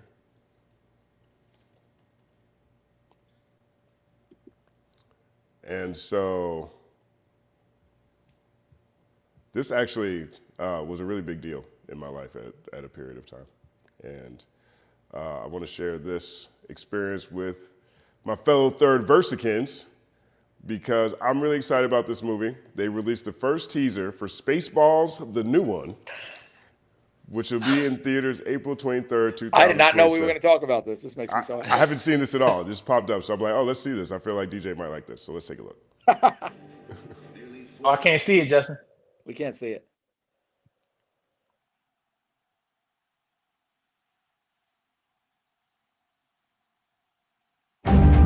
Nearly 40 years ago, a promise was made. God willing, we'll all meet again in Spaceballs 2. The search for more money. Money, you know? Hold it, wait a minute. It's me, Mel Brooks. I have a major announcement. Spaceballs 2, The Search for More Money, is not going to be the title of this movie. Why not? Because after all these years, I found the money. There it is, the money. It was in my basement.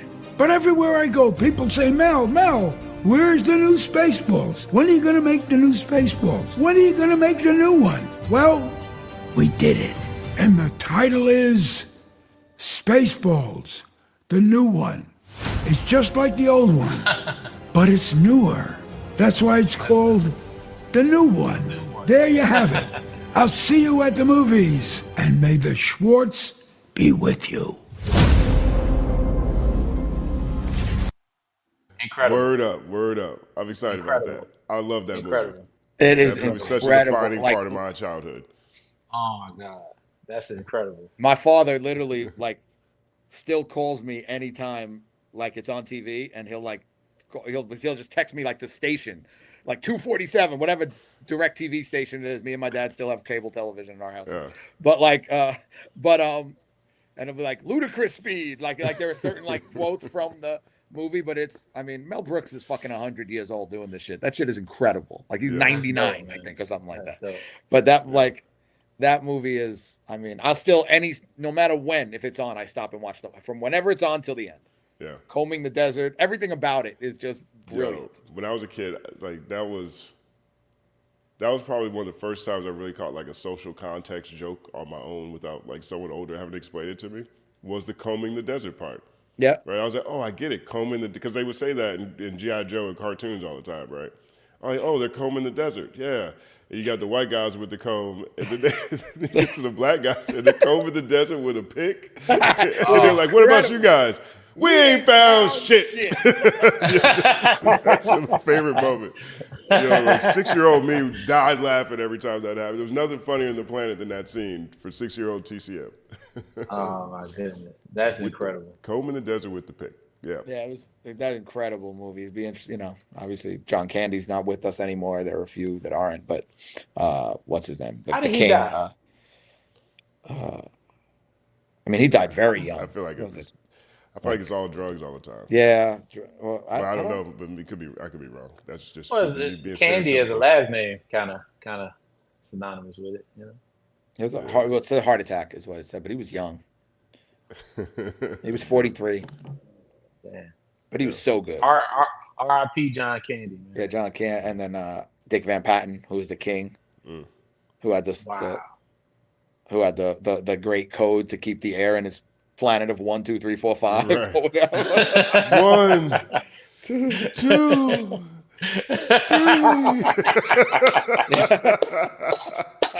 What? Hey, yo, I think I'm gonna watch that today. It's funny. Oh, man. I mean, I watch it. I bet you I watch it. Like, I bet it averages out to once a month, Yeah. forever. Like, I That bet like movie it is comes up like crazy.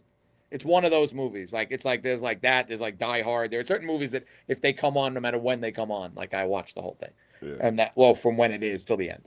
But That's definitely one. Spaceballs 2, the new one.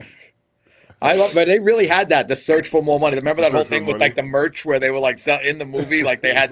I mean, it was brilliant. I mean, Mel Brooks brilliant. is Mel Brooks, but I mean, the fact that he's doing But- this shit and he's playing multiple characters at 99 years old is insane. Yeah. But you know what? Whenever they do a part 2 of any movie, that's really what it is. Dune 2, the search for more money. money. That's the Yeah, whole point of doing But it that again. was his point, is he was very direct in the whole Yeah. thing. Like that's like It's awesome. Yeah. That's what makes it funny. Big shout out to that movie. I can't wait to see it. Shout out to Nilitic Nicole. Happy Thursday. Great show last night. Thank you very much, Nicole. Nilitic Nicole. Nilichick? I did her last week Yeah, Nilichick. Is it Nilitic or Nilichick? because I He's like remember an running NBA Another player. Chick would kill a chick. Right, and these are the rhymes that I did appreciate you being vulnerable about. You know, all the rhymes that you've written that have given you survivor's guilt, like Nilichick, Yes. kill a chick. Yes, that was definitely very violent. I don't want to kill a chick with Nilla chick. That old reflexes came back. It's like you back there penning for aftermath. Yeah, man. It's my chainsaw sound effect. Exactly. We got it. It went. It cut through. It cut through. Okay. Good. See what is a chainsaw cut? Texas Chainsaw left his brains off. I love that line. Oh my god. Incredible. I left back in it. Nines, wives, nuns, sluts. that's the beginning of the album. That's how the album started. When I was just a little baby boy, my mama used to tell me these crazy things. That's crazy. Telling me my daddy was an evil man. She used to tell me he hated me. Man, one of my favorite things, we want to say RIP to Proof because we didn't get into it because it was too sad, but one of my favorite things is watching Marshall and Proof perform those songs, and they stop when the beat stops, and then they start moving. When I was just a little baby boy, but they in used to unison. tell Oh, me yeah, this that shit crazy was thing, and they stop, and then they incredible. Yeah. And I know I say incredible a lot, but that is one of the greatest. They're my top 3 rappers, rappers like tandems. Busta Rhymes and Split Stars. I was gonna say one. that had that kind of vibe to it, like when they would just Exactly. doom. Yeah. Like they had that. They're number one version of it, like the Proof and M show. That shit They're was number the one. greatest. And people don't ever mention these two, but Method Man and Redman, if you've never seen them two together perform, same concept. It's crazy. And then I will go Eminem with Proof. But that's as my literally top 3, what I used to say to them is those exact 2 things. That's funny that you say that. I used to be like, because obviously I'm from Staten Island. Method Man and Redman was like, Method Man's, how I feel about them, and Busta Rhymes and Split Star is just as undeniable as it gets in that regard. But yeah. When Busta's doing this and then Splits turn the volume down, oh yeah, and the he's whole rapping, and then then he turns it up and he gradually goes back up on the turn it up. We gonna have Busta on the podcast too, but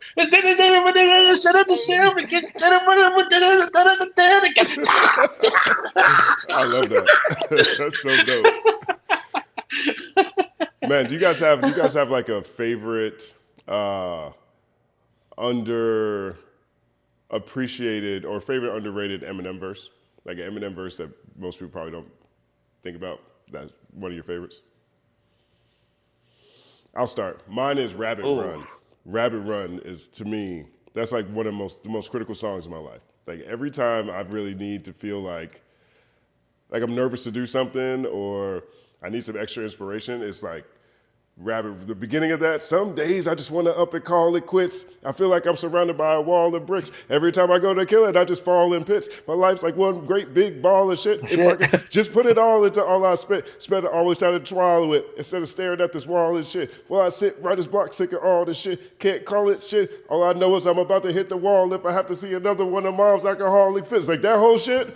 Yo, you know how many times that shit got me through writer's block?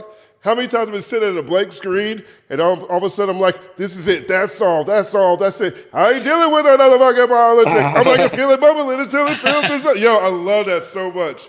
One of the craziest raps ever. I mean, I don't know if it's considered underrated or whatever, but I mean, to me, "Is Dead Wrong" is my favorite. Like we know, but we don't talk. I don't see it talked about a lot on Eminem lists, but like that verse with Biggie is just like so. I remember just being back, like when people were like, you know, that was very early in M's career when he was so like it was like I was still like in New York running around the studio and like when like and everybody's like, oh yeah, M's cool, you know, yeah, well he got Dre, he's got the blah blah blah. Like, you know, it was like right after the first album, and then when I had that verse and it came out, like nobody said anything to me anymore. It was like kind of like instant, like that the game is over. Like, all right, he's one of those. He's one of those. But that's still my favorite. Probably still my favorite Eminem verse to this day. Honestly. I don't have an underrated Eminem verse because anytime he raps it's always rated. But it's underrated. It's underrated compared to him.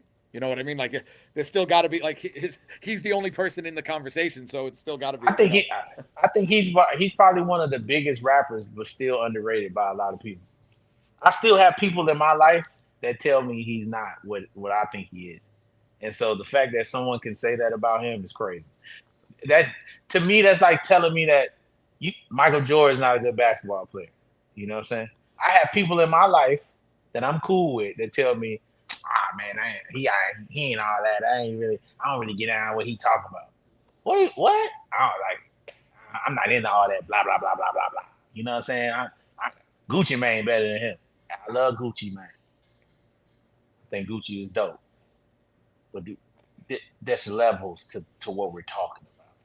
You know what I'm saying? Gucci Mane has never written anything that's comparable to what Eminem is. If you take all the Gucci Mane's verses, and this ain't dissing, because I love Gucci, and I think Gucci is probably one of the most impactful Southern rap artists in the history of music. So let's say that. As an A&R, I say he's probably top 10 in rap history because of all the things he's had his hands on that contributed to Atlanta being as big as it is. So I would like people to put some respect on his name with the things he's going through. But I have people that have told me in my face, argued me down to tell me that Eminem has never written anything as good as Gucci. That is what I'm talking about when I hear people rank things.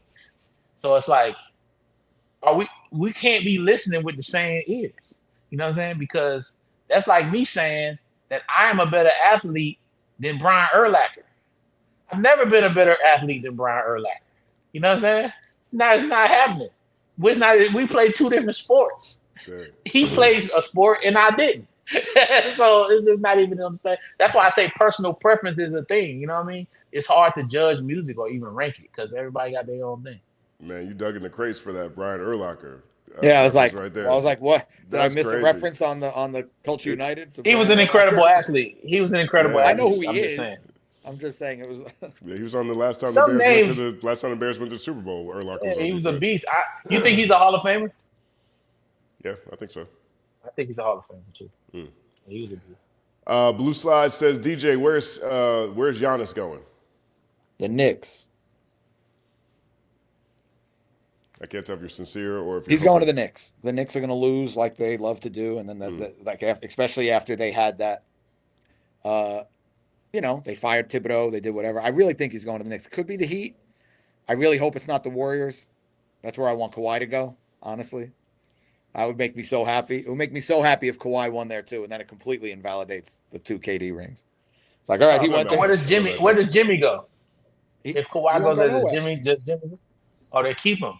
It was like they want to make one more run at it. It depends on what Kawhi wants to do, how this whole thing plays out. Like, so it'll be interesting. Maybe Jimmy move because you see how he comes back from the ACL. Who knows? But I'm hoping it's why. The Golden State Cripples. I know Kawhi could end up in like Detroit, and that can make them a contender and all those things. But I want to see him like I don't know. Like, I'd love to see Steph win one more and him have 5 and Bron have 4. Hear that argument and conversation. All the things that would bring into play. How about the Golden State Crutches? That's what we changed the name to. It's not the Warriors that be called the Crutches. Golden State Canes. Oh, I'm just trying to figure out what get Golden State injuries. Golden State, we're too injured to play.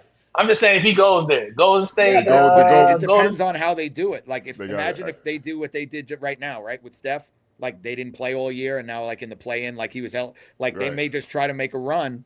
Like it ain't about all NBA at that point. It's about them trying to win one more ring. Like who knows? All I know is like people can say whatever they want about Kawhi. Like the fact he literally had statistically the best year of his career this year, basically on one knee at 35 years old. Like he's still one of those guys. You put him on a team and put him in a situation where he has other guys around him that are winners, they're gonna have a chance to beat anybody. And that's just. I think maybe the Golden State load managers. Oh, I like that. Hey, Kawhi played 65 games this year. Not a lot of guys did. So. Yeah. Stat was giving me shit saying he's going to get no MVP votes, no NBA because he doesn't play enough games. I'll bet you every dollar I have that he doesn't get one MVP vote. So you better hope he doesn't get one MVP vote because you have to give me every single dollar you have. That was what you said. He's not going to get an MVP vote, DJ. Of course he is. You think somebody's going to vote for Kawhi Leonard for MVP? Of course he is. You don't know how the vote poll works? He's going to be on that list. He will have votes. I mean, so how many people is it? What do you mean? How many people can you vote on? 10. So you think he'll be top 10? He probably will. Yeah. I think he'll end up like 6th or 7th. That's what I think. The only reason is because the players that because he played enough games and the other guys didn't. The thing you said would never happen. That's some bullshit. Luka should be Luka is. So your whole point for why Kawhi wouldn't make it, he does do it and other guys don't, and now you're holding that against him? That's kind of. I'm not holding it against. I'm not holding it against him. I'm just saying. DJ, don't say stupid things. Well, if you don't say stupid things, you don't have to worry about stuff like this. So there are 10 players. I can name 10 players that have better years than Kawhi. You cannot. Kawhi's 50, almost 50, 39, 89, almost 50, 40, 90 at 35 years old, averaging 28 points a game. That is not, it's just not true. I gotta. And I think he led the NBA in top 5 in steals. Like, even though, like, I mean, we got to, now this is dangerous. Oh, it's just us? Wait, can you hear me? What I've been waiting. Yeah, I can hear you. No, I can hear you. I can't. I can hear you. Well, go out and come back in. Go out and come back in. Come back. No, that's not what. No, he's trying to say crow it up. That's not what it is. Go out and come back in. I'm still in. I get to hold it down. You know what I mean? Because Justin had to probably go to the bathroom. DJ's having some technical difficulties. You know what I mean? But I'm holding it down for all of us. Welcome. DJ, go out and come back in. Go out. I'm trying to. His screen's next to mine, but he's not listening to what I'm saying. Anyway, we appreciate everybody that has joined us. You know what I mean? I'm sure Justin had to take a bathroom break or whatever he's doing over there. We're going to be doing this live every week, you know, getting into sports and things like that. I think it's frozen on DJ, Justin. I told him to go out and come back in. Oh, okay. Well, but I think it's frozen on him. But yeah, there you go. No, I went out and came back in, but I think he has to let me back. Like, so I was like stuck in purgatory or whatever. Right. Yeah. Big shout out to Ms. Hummus. She became a member. Oh, shout out to you, Ms. Hummus. We appreciate you. You have to give her a freestyle. I never done her? I mean, if you did a super chat because she just became a member. When I was in school, in 3rd grade, my teacher was Mrs. Thomas, but now I eat my pita bread with the hummus. And now I got my dog is rapping with me. She got the hummus, and then we come through for the summers. It's hard to rhyme hummus. Look, to keep this fair, I'm not sure how this goes. We might have to put a new stipulation in the agreement here because Miss Hummus also gifted 5 memberships.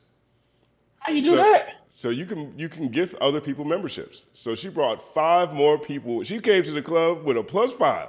Wow. Miss Hummus. Okay, that's crazy. You may have to learn some words that rhyme with that. Hummus, stomach, plummet, run it. I run it with Miss Hummus. But damn, hummus. Why you miss hummus? I love hummus though. You know, I didn't have hummus till I was like 36. You know, I didn't have guacamole until I was 33 years old. You know, I didn't have sushi till I was 35. That's when life got good, huh? Man, I missed out on so much shit. I used to not eat green things. A lot of mine were like 23, 24. It's like my New York Italian lifestyle and like what I thought food was. Like I had no idea. Like I came to LA, I was like, I swear on everything I love, I did not know there was a such thing as unsweetened iced tea. Really? I live in New York. I knew sweet tea going to Atlanta. Yeah. And I knew iced tea was fucking horrible. It was like Lipton or like Brisk, and it was like that sweet. And I remember when I stopped drinking Diet Coke, I was in like 06, so I was 28 already. I still didn't pay attention. They're like, you should try iced tea. I'm like, that shit is horrible. And they're like, no, what are you talking about? Like unsweetened iced tea. I'm like, I don't even know what that is. That's when I went to Starbucks, which was next to Interscope, and I tried it. And to be honest, the first time I tried it, it tasted like fucking dirt. Like iced tea tastes like backyard. I'm assuming that's what backyard tastes like. So I had to put like, I had to put like 8 Splendas in it to start. I put 8 Splendas in every single iced tea to be able to drink it. And I slowly weaned myself down. And then I switched over to raw sugar because it was like more fun. It felt like Pop Rocks were in the drink or something. So I went 2-1. It took me like 3 years to get down to unsweetened to like be able to get myself down there. And now it's been like 15 years. And obviously I drink 2,000 iced teas a day. But I never even know what iced tea was. Tell them how. I want you to tell the people because they do not understand you. At your height, how many teas were you drinking a day at the height? Because you cut it down, but how many? Yeah, but the height doesn't even, the tea height doesn't even touch the Diet Coke height.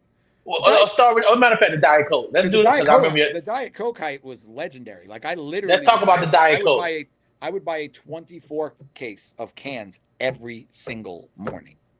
Every morning. And that doesn't count the restaurants I go to. So I finished them. I mean, maybe I gave 1 or 2 away, but I easily drank 20 Diet Cokes a day. Easy. Like not even 20 a day? Yeah, I didn't drink anything else. I didn't drink water. I didn't drink anything. I don't drink alcohol. Hold up, DJ. 20 Diet. Hold up. 20 Diet Cokes. What we didn't talk about was one of my favorite hotels, the Mandarin Oriental. They whatever they did, they blew it up in Miami. But I spent so much. We made when we made Timbaland, when Timbaland was in that run 06, 07, 08, and we were making Nelly Furtado, Carrie Hilson, Timbaland's albums. I lived at that hotel basically. There was a place downstairs called Cafe Sambal. It was outside, faced the bay, and since we worked from like 10 p.m. to 6 a.m., I had all day off every day. Like we were working all night, and then so all day I was just by myself and like just chilling.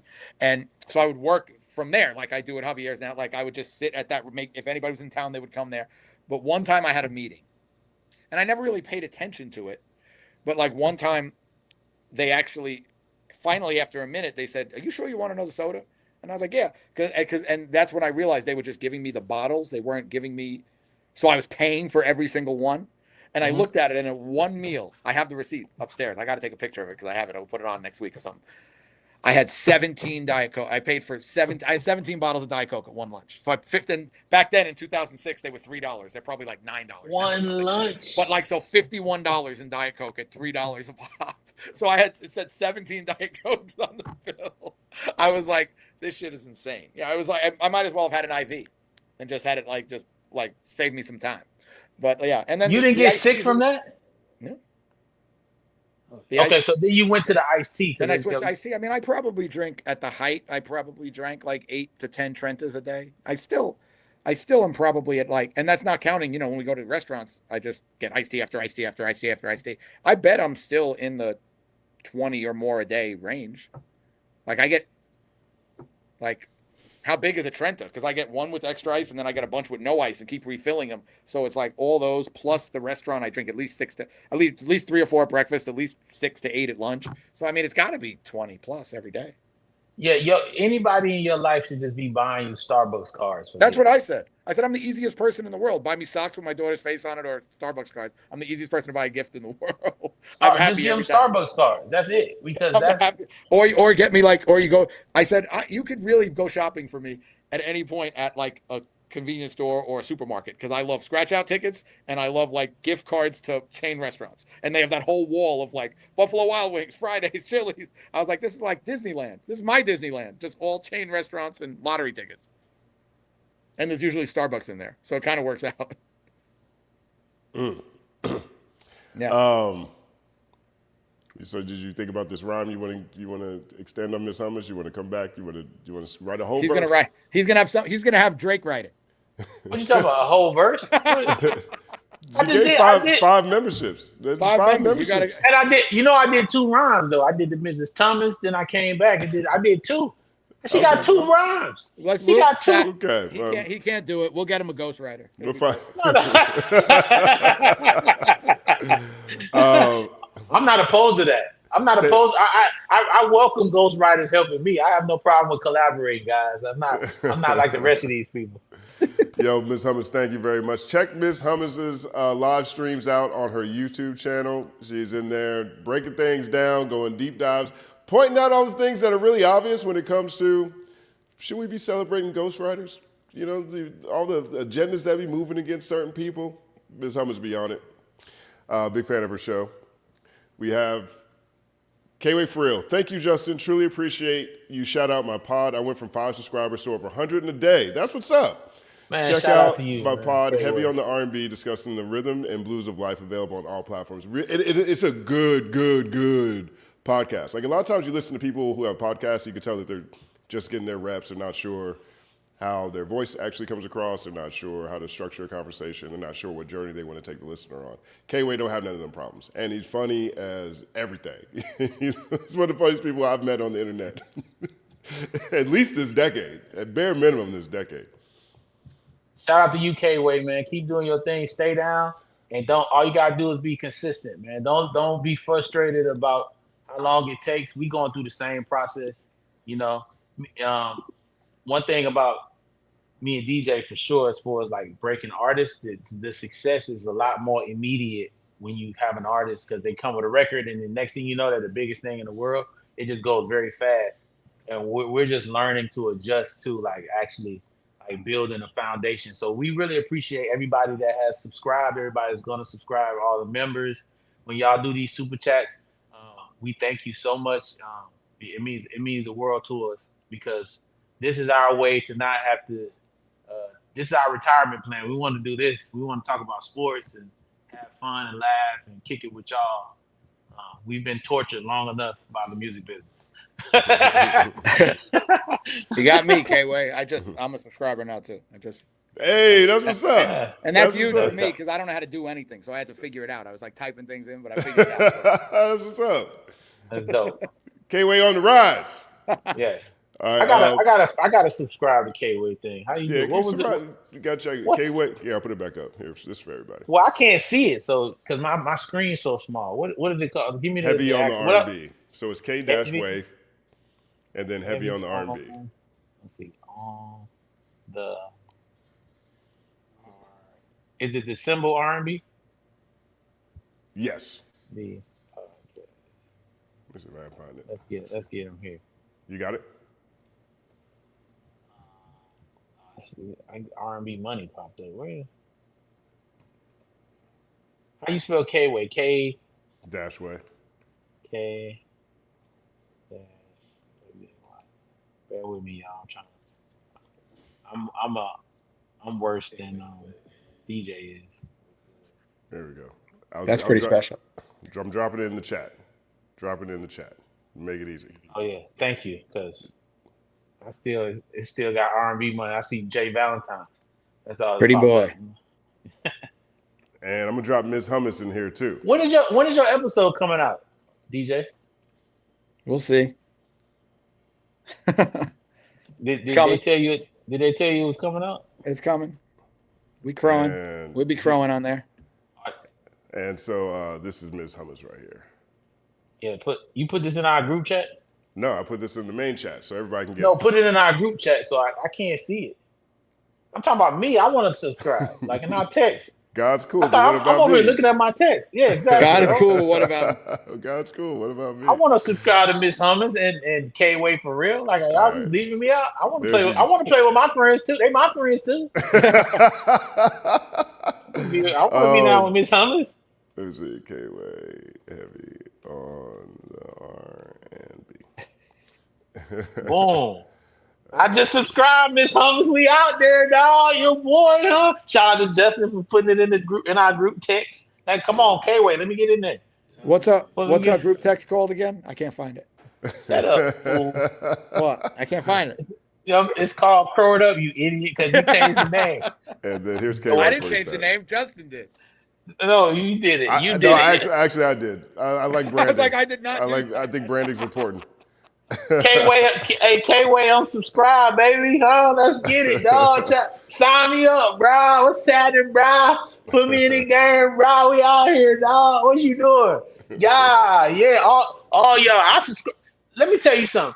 It costs me nothing to subscribe. Anybody got a podcast? What? I want to subscribe. I want to know what you're talking about. Come on over here. I'll subscribe. People be like, they really they play that game with the subscription. Like, I don't know if I'm gonna subscribe. Like, what up? How does it hurt you to do that? It doesn't hurt you to like something. It don't hurt. You know, we doing good content here. It's going down, huh? It's like 60 years of experience in the music industry right here. But probably more than that, actually, between us. Yeah, definitely more than that. Definitely more than that. Yeah, like Math was it's never more his than- thing anyway. So.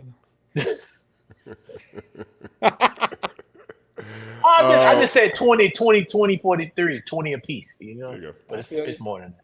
Will Thompson Fargo became a member. Our guy. Hey, Telling us listen. about Will- our posthumous hey, bets. Right. Your new name is Wells Fargo, huh? We dropping Will Thomas, huh? You bought that bank, boy. Wells Fargo. You understand me, huh?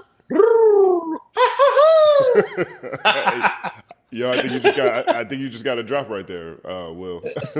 Well, that's where crowing it up actually came from, because I would go in DJ's office every time in the mornings, because I lived next door to Interscope, so I would come to DJ's office and I would walk in and say, and then that's where it came from. That I would do that. Yeah. Origin stories. That was definitely a part of it. Mm-hmm. K-Way says, can we get a Last Dragon remake or a sequel? Now, I've been such an advocate for this for years. I started posting about this on my Twitter account. Gotta be 23, 22 maybe. I don't know. This is my favorite movie of all time, The Last Dragon. I think, and for me personally, this is my all-time favorite depiction of the hero's journey, because that's what it is. There's a guy, goes on a journey, gets his ass kicked, and realized what he was looking for was at home or inside him the whole time, right? Love this movie. And I think this, too much time has passed. I don't want to see a remake. I don't want to see a sequel at all. I want to see the prequel. I want to see everything that happened that made Sho'nuff that way. Why is he wearing shoulder pads? Why does he talk like that? Who did he have to beat to be the Shogun? Right? I want to know everything about Sho'nuff and how he got to who he is, and I want to get all of that stuff. Like, who broke his heart? Why is he weird? And I want the movie to end right when Sho'nuff walks into the movie theater at the beginning of The Last Dragon. Right? And that is what I want to see. I'll show you guys that scene if you are not sure what that looks like. You are the last dragon, and you contain the power of the globe. Let's see. Here we go. I want it to look like this. We can't see it. I know. Okay, I should make sure I got the right part. Let me put it on the screen. So this is what I want it to look like. I want to see this part right here, because this is everything that happened. Let's see this.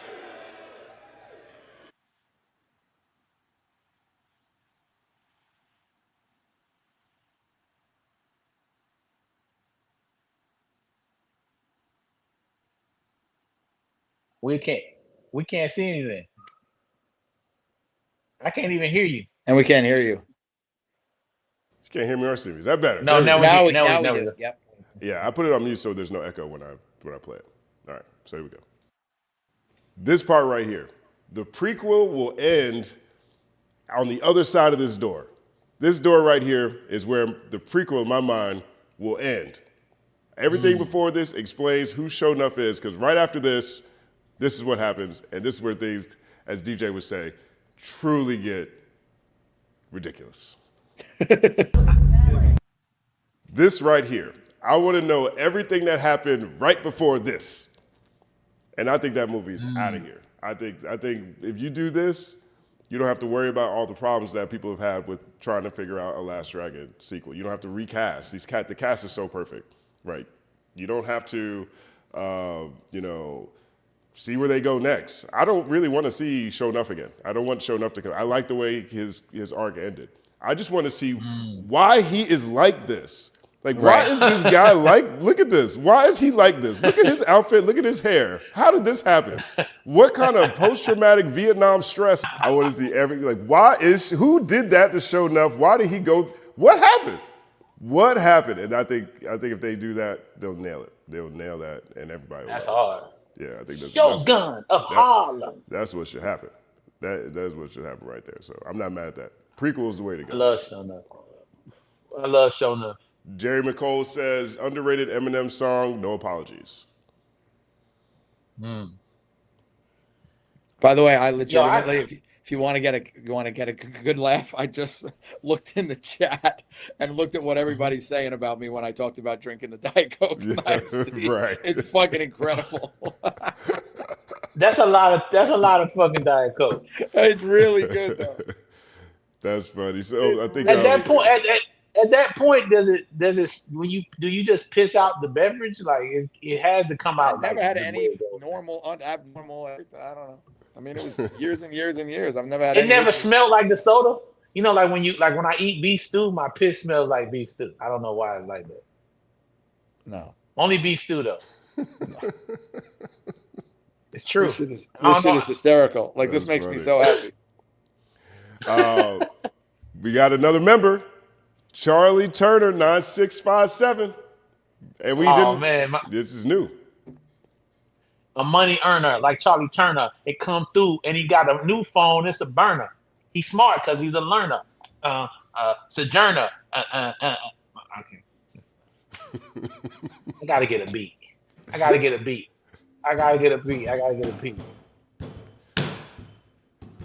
I can't even hear it. It's bad. You bad on the drums. It's bad on the drums. But Charlie Turner, we appreciate you, big dog. Appreciate you, Thank Charlie you so Turner. much.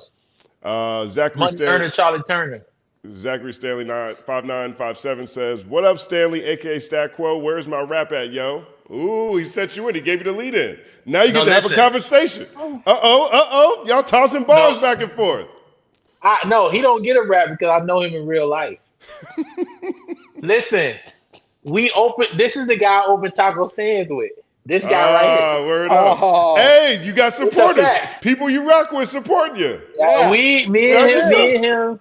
This is a real thing. It's good because our both names was Stan. Let me tell you a story about him. Yeah. He booked me to go perform, and he took me to his area where he's at in the middle of Illinois. And the guy that he had doing security was like, he didn't like black people, right? And the reason he didn't like black people is because a black dude had sex with his wife and he found out. And then he just never really interacted with a bunch of black people, right? But during that trip of us hanging around each other, he actually started to like me, which changed his whole opinion of black folks. You know what I'm saying? Now, I could have been an asshole and been like, oh, this racist white boy, da da da. Nah, this is an educational, a teachable moment for us all. Sometimes people have views of people and a group of people, and they base it off of them not liking one person in particular. So give people some grace. Get to know some people. This is not Zach. Zach wasn't like that, but his friend was. And I just remember that experience. But me and him went on to open taco stands. So this is the guy opening with. So he definitely don't get a rap. And then we own some land in I think North Dakota and South Dakota together. You know, we did a bunch of stuff together. This is my people. This is my white homeboy, my brother. I rock with it, man. And then he got Stanley in his name. You know what I'm saying? So Right. It is what it is. You know, I really like this story because it's almost like the bookend from one of your rants from a couple of weeks ago on the main pod on the Tuesday show. When you talk, He supports though. He that's he what I mean. Like retweets. he's the other side of that. Here's somebody who does. He's super chatted. We're watching him support. Yeah, I got people that look out, but I'm just saying. I was just saying that because I know for a fact.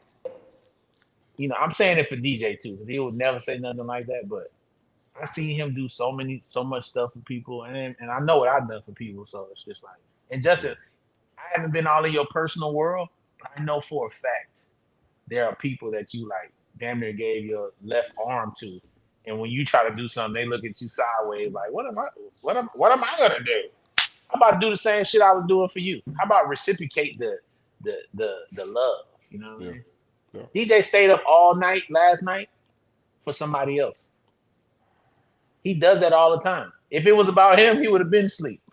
But when it's somebody else, this dude will stay up and starve himself and be worried and stressed. His most worries in his life are about other people. It's not himself. He can be like, oh, I'm gonna get ran over by a truck today. Cool, what a great day. He only cares about getting ran over by a truck because his daughter would miss him and his parents would miss him. Not that he's actually gonna get ran over by the truck. You know what I'm saying? He's more concerned about how it affects everybody else. See, me, I'm worried about me. So if I get hit by the truck, I'm like, I don't want to get hit by the truck. I can give a damn what y'all thinking. I don't want to get hit by a truck. DJ like, hit me with the truck. Long as my family not sad about me getting hit by the truck, I'm cool. Fuck my family being sad. Don't hit me with the motherfucking truck. You know what I'm saying? That is the difference of mentality here. You know what I mean? If you didn't know. You know what I'm saying? I don't care about all y'all. Because if you don't care about me, I guess you don't care about but yeah, I understand the point. Word up. Exactly. Big shout out to El Janelle Stat. El Janelle is a member of the Third Verse. El Janelle's a co-host on the Culture United. Amazing. Oh, L. Oh, my goodness. Hold up. She didn't get around. She ain't get around. You got around for El. El Janelle on Culture United. Give me hell every time we speak. But she's El Janelle, and she holds it down. Do her thing every single week. It's El Janelle. Story to tell. She does it well. It's El Janelle. People like when we fuss at each other, but in real life, we sisters and brothers. Hey, El Janelle. Hey, it's El Janelle. Come on. She got the best one. She got the best one for real. That was really good. That was the best one. She definitely got the best one. She got the best one. I wonder if Shout he's out to still in the chat. you, El. We I hope he's still appreciate in you. he's still in the chat. She might have been in and out. We appreciate Oh, she's still here. Hey, she's still No, I here. see That's her. what's up. She's still here. That's what's up. That's what's up. We appreciate you, Thank you, El, El. That's very awesome. much. I know people think that we don't like each other, but I got love for you. And I told Justin even after we did it, I'm like, that girl is talented. She one of them people. She gonna make it. So hopefully it'll be working with us. But regardless, you're gonna make it in life because you got a voice. You dope, super dope. Word up. 1 second applause. I think that one warranted it. Big Biz Grizz. Big shout out to Big Biz Grizz, who's now a member. Oh man! Oh, he did with him already. But he's a member now. Big biz. That is another So, level. see, That's a different level of support. That's not a one-off. you're That adding- is a member. See, Justin's adding to the rapping here, DJ. You see what he's doing? Everything I like- what he's doing. I'm Team DJ either way. I'm Team DJ either I'm just way. saying. I'm saying. I like when you rap. Everybody does. Well, I'm just saying. Well, see, we're gonna get in trouble because Grizz is gonna rhyme with some stuff. Then I'm gonna say something's gonna be offensive. I don't want to. Grizz, yeah. Grizz. Got to be a way around this. This can't be where we. I think DJ is frozen. Oh no, you back? Okay. No, I was frozen mentally. Mentally, I was frozen. You're a gobsmacked. I'm just saying. What I'm saying to you is, listen, we're not gonna say what it is, but Grizz does rhyme with something else that we, you know what I mean? So it's like, you know what I'm saying? Hey, You know, Loyal's it on does. tour with Lil Fizz. That's true. I went to a crib and dropped off the Kids. You dropped off the kids. Because it was your babysitter. Well, no, but guess what? Technically, it is kids. I knew. I was like, oh boy. Thank you for your support, Big Biz Grizz. We appreciate you, brother. Hey, I got fame. Look at that. I got fame TV. Shoot. I got fame. I got fame TV. I got fame. Yeah. Oh, did I do them already? I think you might have done them last week, but I do. Yo, Fame, I got your DM. My bad. I haven't got back to you. And yes, the answer is yes. I'll hit you with the details. That's actually fantastic, and I really appreciate it because I need some. Say my name, because I got fame. Say my name, because I got fame. You a lame. You ain't got fame. I got fame. Yo, say my name, because I got fame. Say your name, I got fame. Say my brain. Say my. Dog, listen. I'm actually getting into it now. I'm getting into my spot. You know what I'm saying? It's a wrap. Well, let's do this then. Let's do this as you get to your spot because I feel like you got some left on the table for Ms. Hummus. You got a couple of subscriptions left. You going back on hummus? It's hard with hummus. Hummus is tough. I can't lie. You gotta give me something easy. Hummus, stomach, want it, plummet, stomach. You know what I'm saying? I done it. Who want it? Come in. Miss Hummus, the easiest. Miss Hummus, the illest among us. Ooh, that's dope. Ooh, Miss Hummus, Among Us. the illest among us. Oh, Miss Hummus, fungus. The illest among us. Stick it in the Miss Hummus, sicking and fungus. The illest among us. Stick to my stomach. Come on, there we go. Yeah, we found it. Shout out to you, Miss Hummus. That'll be my contributions to the album we're working on. Oh, maybe we can do this.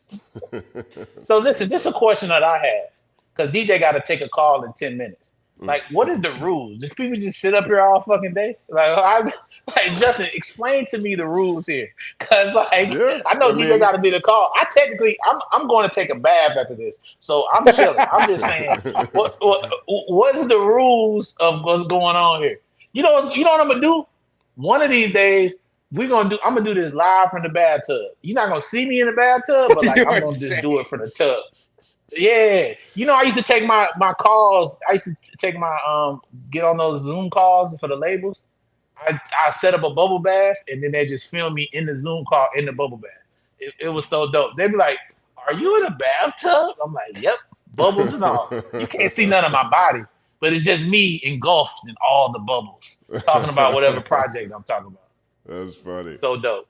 L says, by the way, over here. Where'd she go? Tell them rhyme chickpeas, because Hummus got chickpeas. Oh, that's easy. Yeah. So they were trying to help you out. But we can't forget I Got Fame. We're still in I Got Fame. We haven't even read his super chat. I got fame. I got fame. What's my name? No, what I mean is we haven't read the super chat yet. So we'll come back to it. Okay, sorry. But you can do your thing. I'm just putting it on screen. No, I did it already. I got fame. Okay, I Got Fame says, hold the rap stat. Much love, fam. Thank you for the support, Justin. It's all happening. Yeah, definitely. I'll get back to you, Fame, too, about that. And thank you for real. I really need that help. Just Be Yapping. She's a member now. Just Be Yapping. She got like 4 rhymes. I got to switch my headset. Hold on. I can't tell if DJ's frozen again. He's just back. No, I'm reading these. I'm just so overwhelmed by these. I'm back to reading these comments. They're awesome. Nice. Can you hear me? Yep. Y'all can hear me? Yep. Okay, cool. All right. We they don't need the advertisement. Great company here. Justin has some. He don't even use them. I have to figure out how to connect the Wi-Fi to my pod track. That's the only thing. What do you mean? It's Bluetooth. Yeah, but the pod track doesn't have Bluetooth. But there's a connector I can get for the pod track that'll let me use Bluetooth speakers. And so that's what I'm gonna do. I just have to order the piece. But thank you for that too, though. That's what's absolutely. All you crow it upsicans, I got to jump on this call. Handle your business, DJ. We'll see you. Peace, DJ. Yeah, right. Great to see you. Let me see. I think I can remove him from the stage on his own. Boom. But yeah, I can literally sit up here. I don't know how this works because if you're trying to do a marathon, you're gonna lose. I'll sit right here all fucking night and talk to these motherfuckers. They're gonna be super chatting and I get to rap. Like, what the fuck are we talking about? Well, we only have 2 more super chats, so Okay, cool. There it is. All right. That's usually how it goes. Unless I'm when it comes to rules for me personally, unless I have something else I need to do, I'll just go until there's no more super chats. You know, that's part of the exchange. You know, these people. I'm thankful for everybody who is willing to even spend time, let alone time and financial contributions.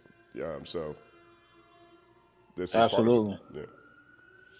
All right, so you're gonna just be yapping again? You're just not gonna rap for her this time? I rap for her. She's got like 4 raps. It's a different tier of commitment. It just happened. I just be yapping. I just be snapping when they just be clapping. You're just flapping. You're just tapping, but you're not rapping if you're just not yapping. That was hot. That was super hot fire.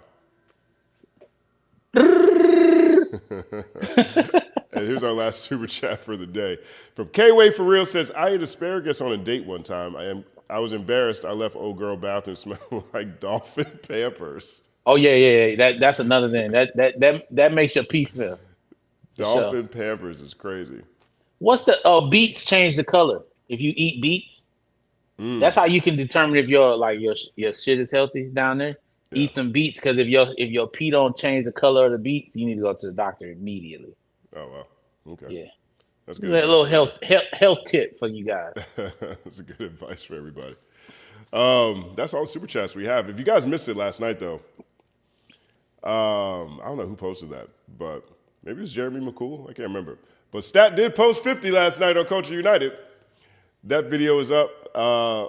My favorite part was Stat talking about his survivor's remorse, survivor's guilt. She talked about the pod on the Tuesday, I guess the Wednesday show this week. But she talked about that in the pod too. You know, yeah. I think it's dope hearing you open up that way because I haven't heard a lot of artists really talk about that, and even off record.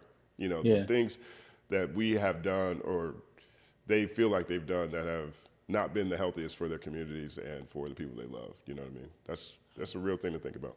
I said something today on my Instagram. I was talking about it's so easy to look at somebody else whenever a situation happens, but what we need to do is take accountability and responsibility for what we contributed to that problem.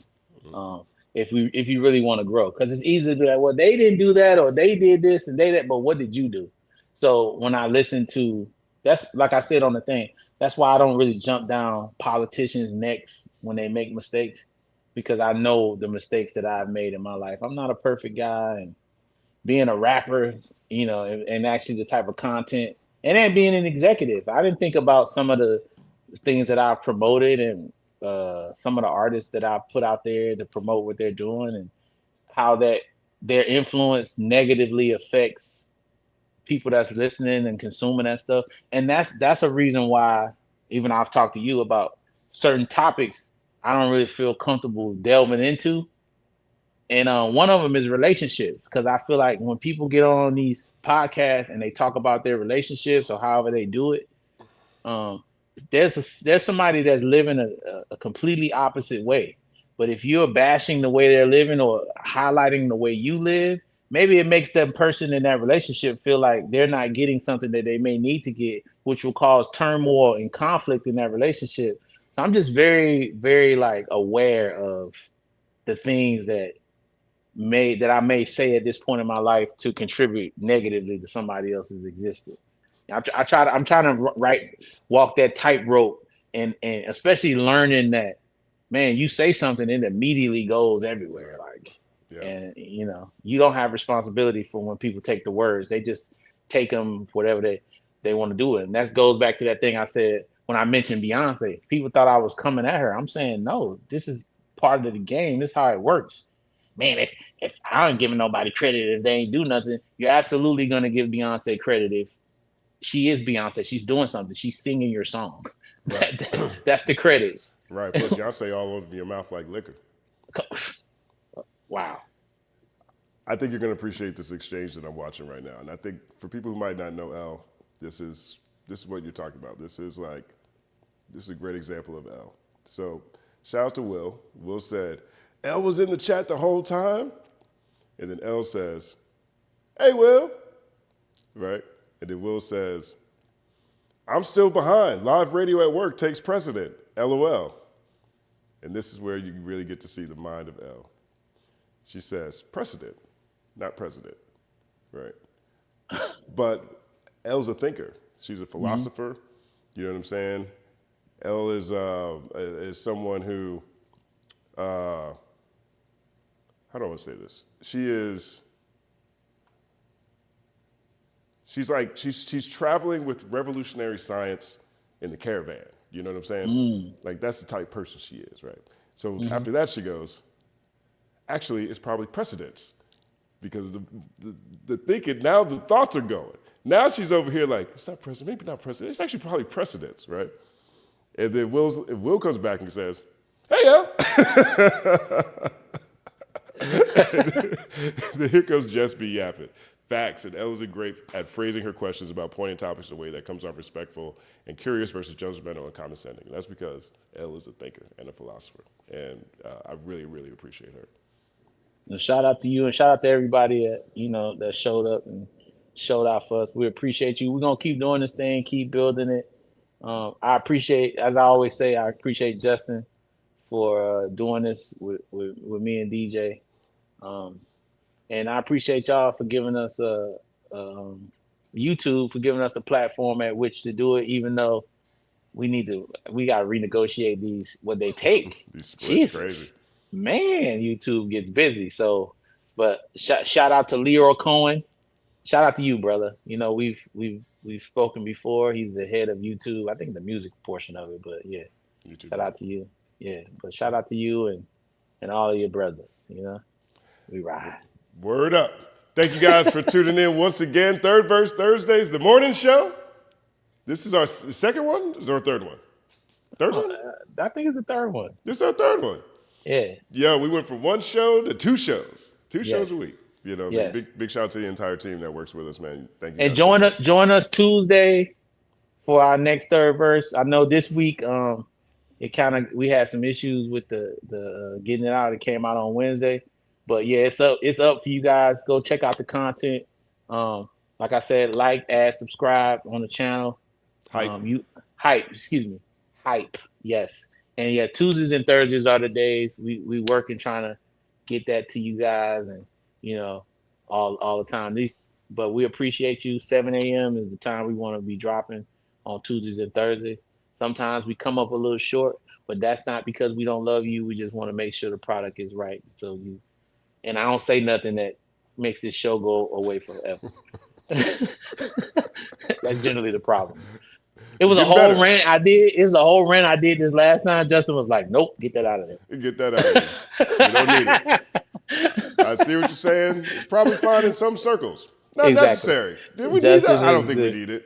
He is the barometer of our culture here. Tell you this.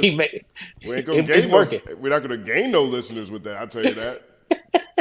Money ain't going to go up. The question is whether or not it goes down. I get the pattern. There wasn't no breaking news in there. I appreciate it. I really do appreciate it. I appreciate it because I'm someone that knows that I need someone like Justin. I do, and especially in this situation, I need training wheels, if you will, because I am the guy that's I'm a 200 miles an hour, and then it's like, what did you say? And then everybody hates me, and I'm like, I don't care if you hate me. Then everything's ruined. But I do care if you hate me because I want Third Verse to be huge. So I do. I say I don't care, but I have to admit that I do care, and I want you guys to watch it because it's good content, So we appreciate you. And on that note, Justin, any final words? Tune in pretty much every day at 7 a.m. There's probably something going on the Third Verse channel. We have the comments video that's dropping on Sunday. That's where we respond to comments that are left on the channel itself. And tell a friend, tell the world, let people know what we're doing over there because we're having a lot of fun. And also, don't forget Culture United, please. Don't forget the company, man. Go ahead and subscribe to both of those channels. You got the Clips page on YouTube. Go check it out. I'm on there just training, getting better, getting my reps up. Justin teaching me the game, you know what I'm saying? So get on there, You know, check out DJ. He's about when his episode come on the R&B Money podcast. I'm actually doing No Jumper next week. I won't be on Culture United, but I won't be there just because I'm doing No Jumper. But the following week, if Justin allows it, I would like to be back. Hopefully, Justin gives me the opportunity to be back. I love going on there, debating with the super intelligent people in the hip hop sphere that you have created. So, blessings to y'all, man. I'll holler. It's all happening. Peace.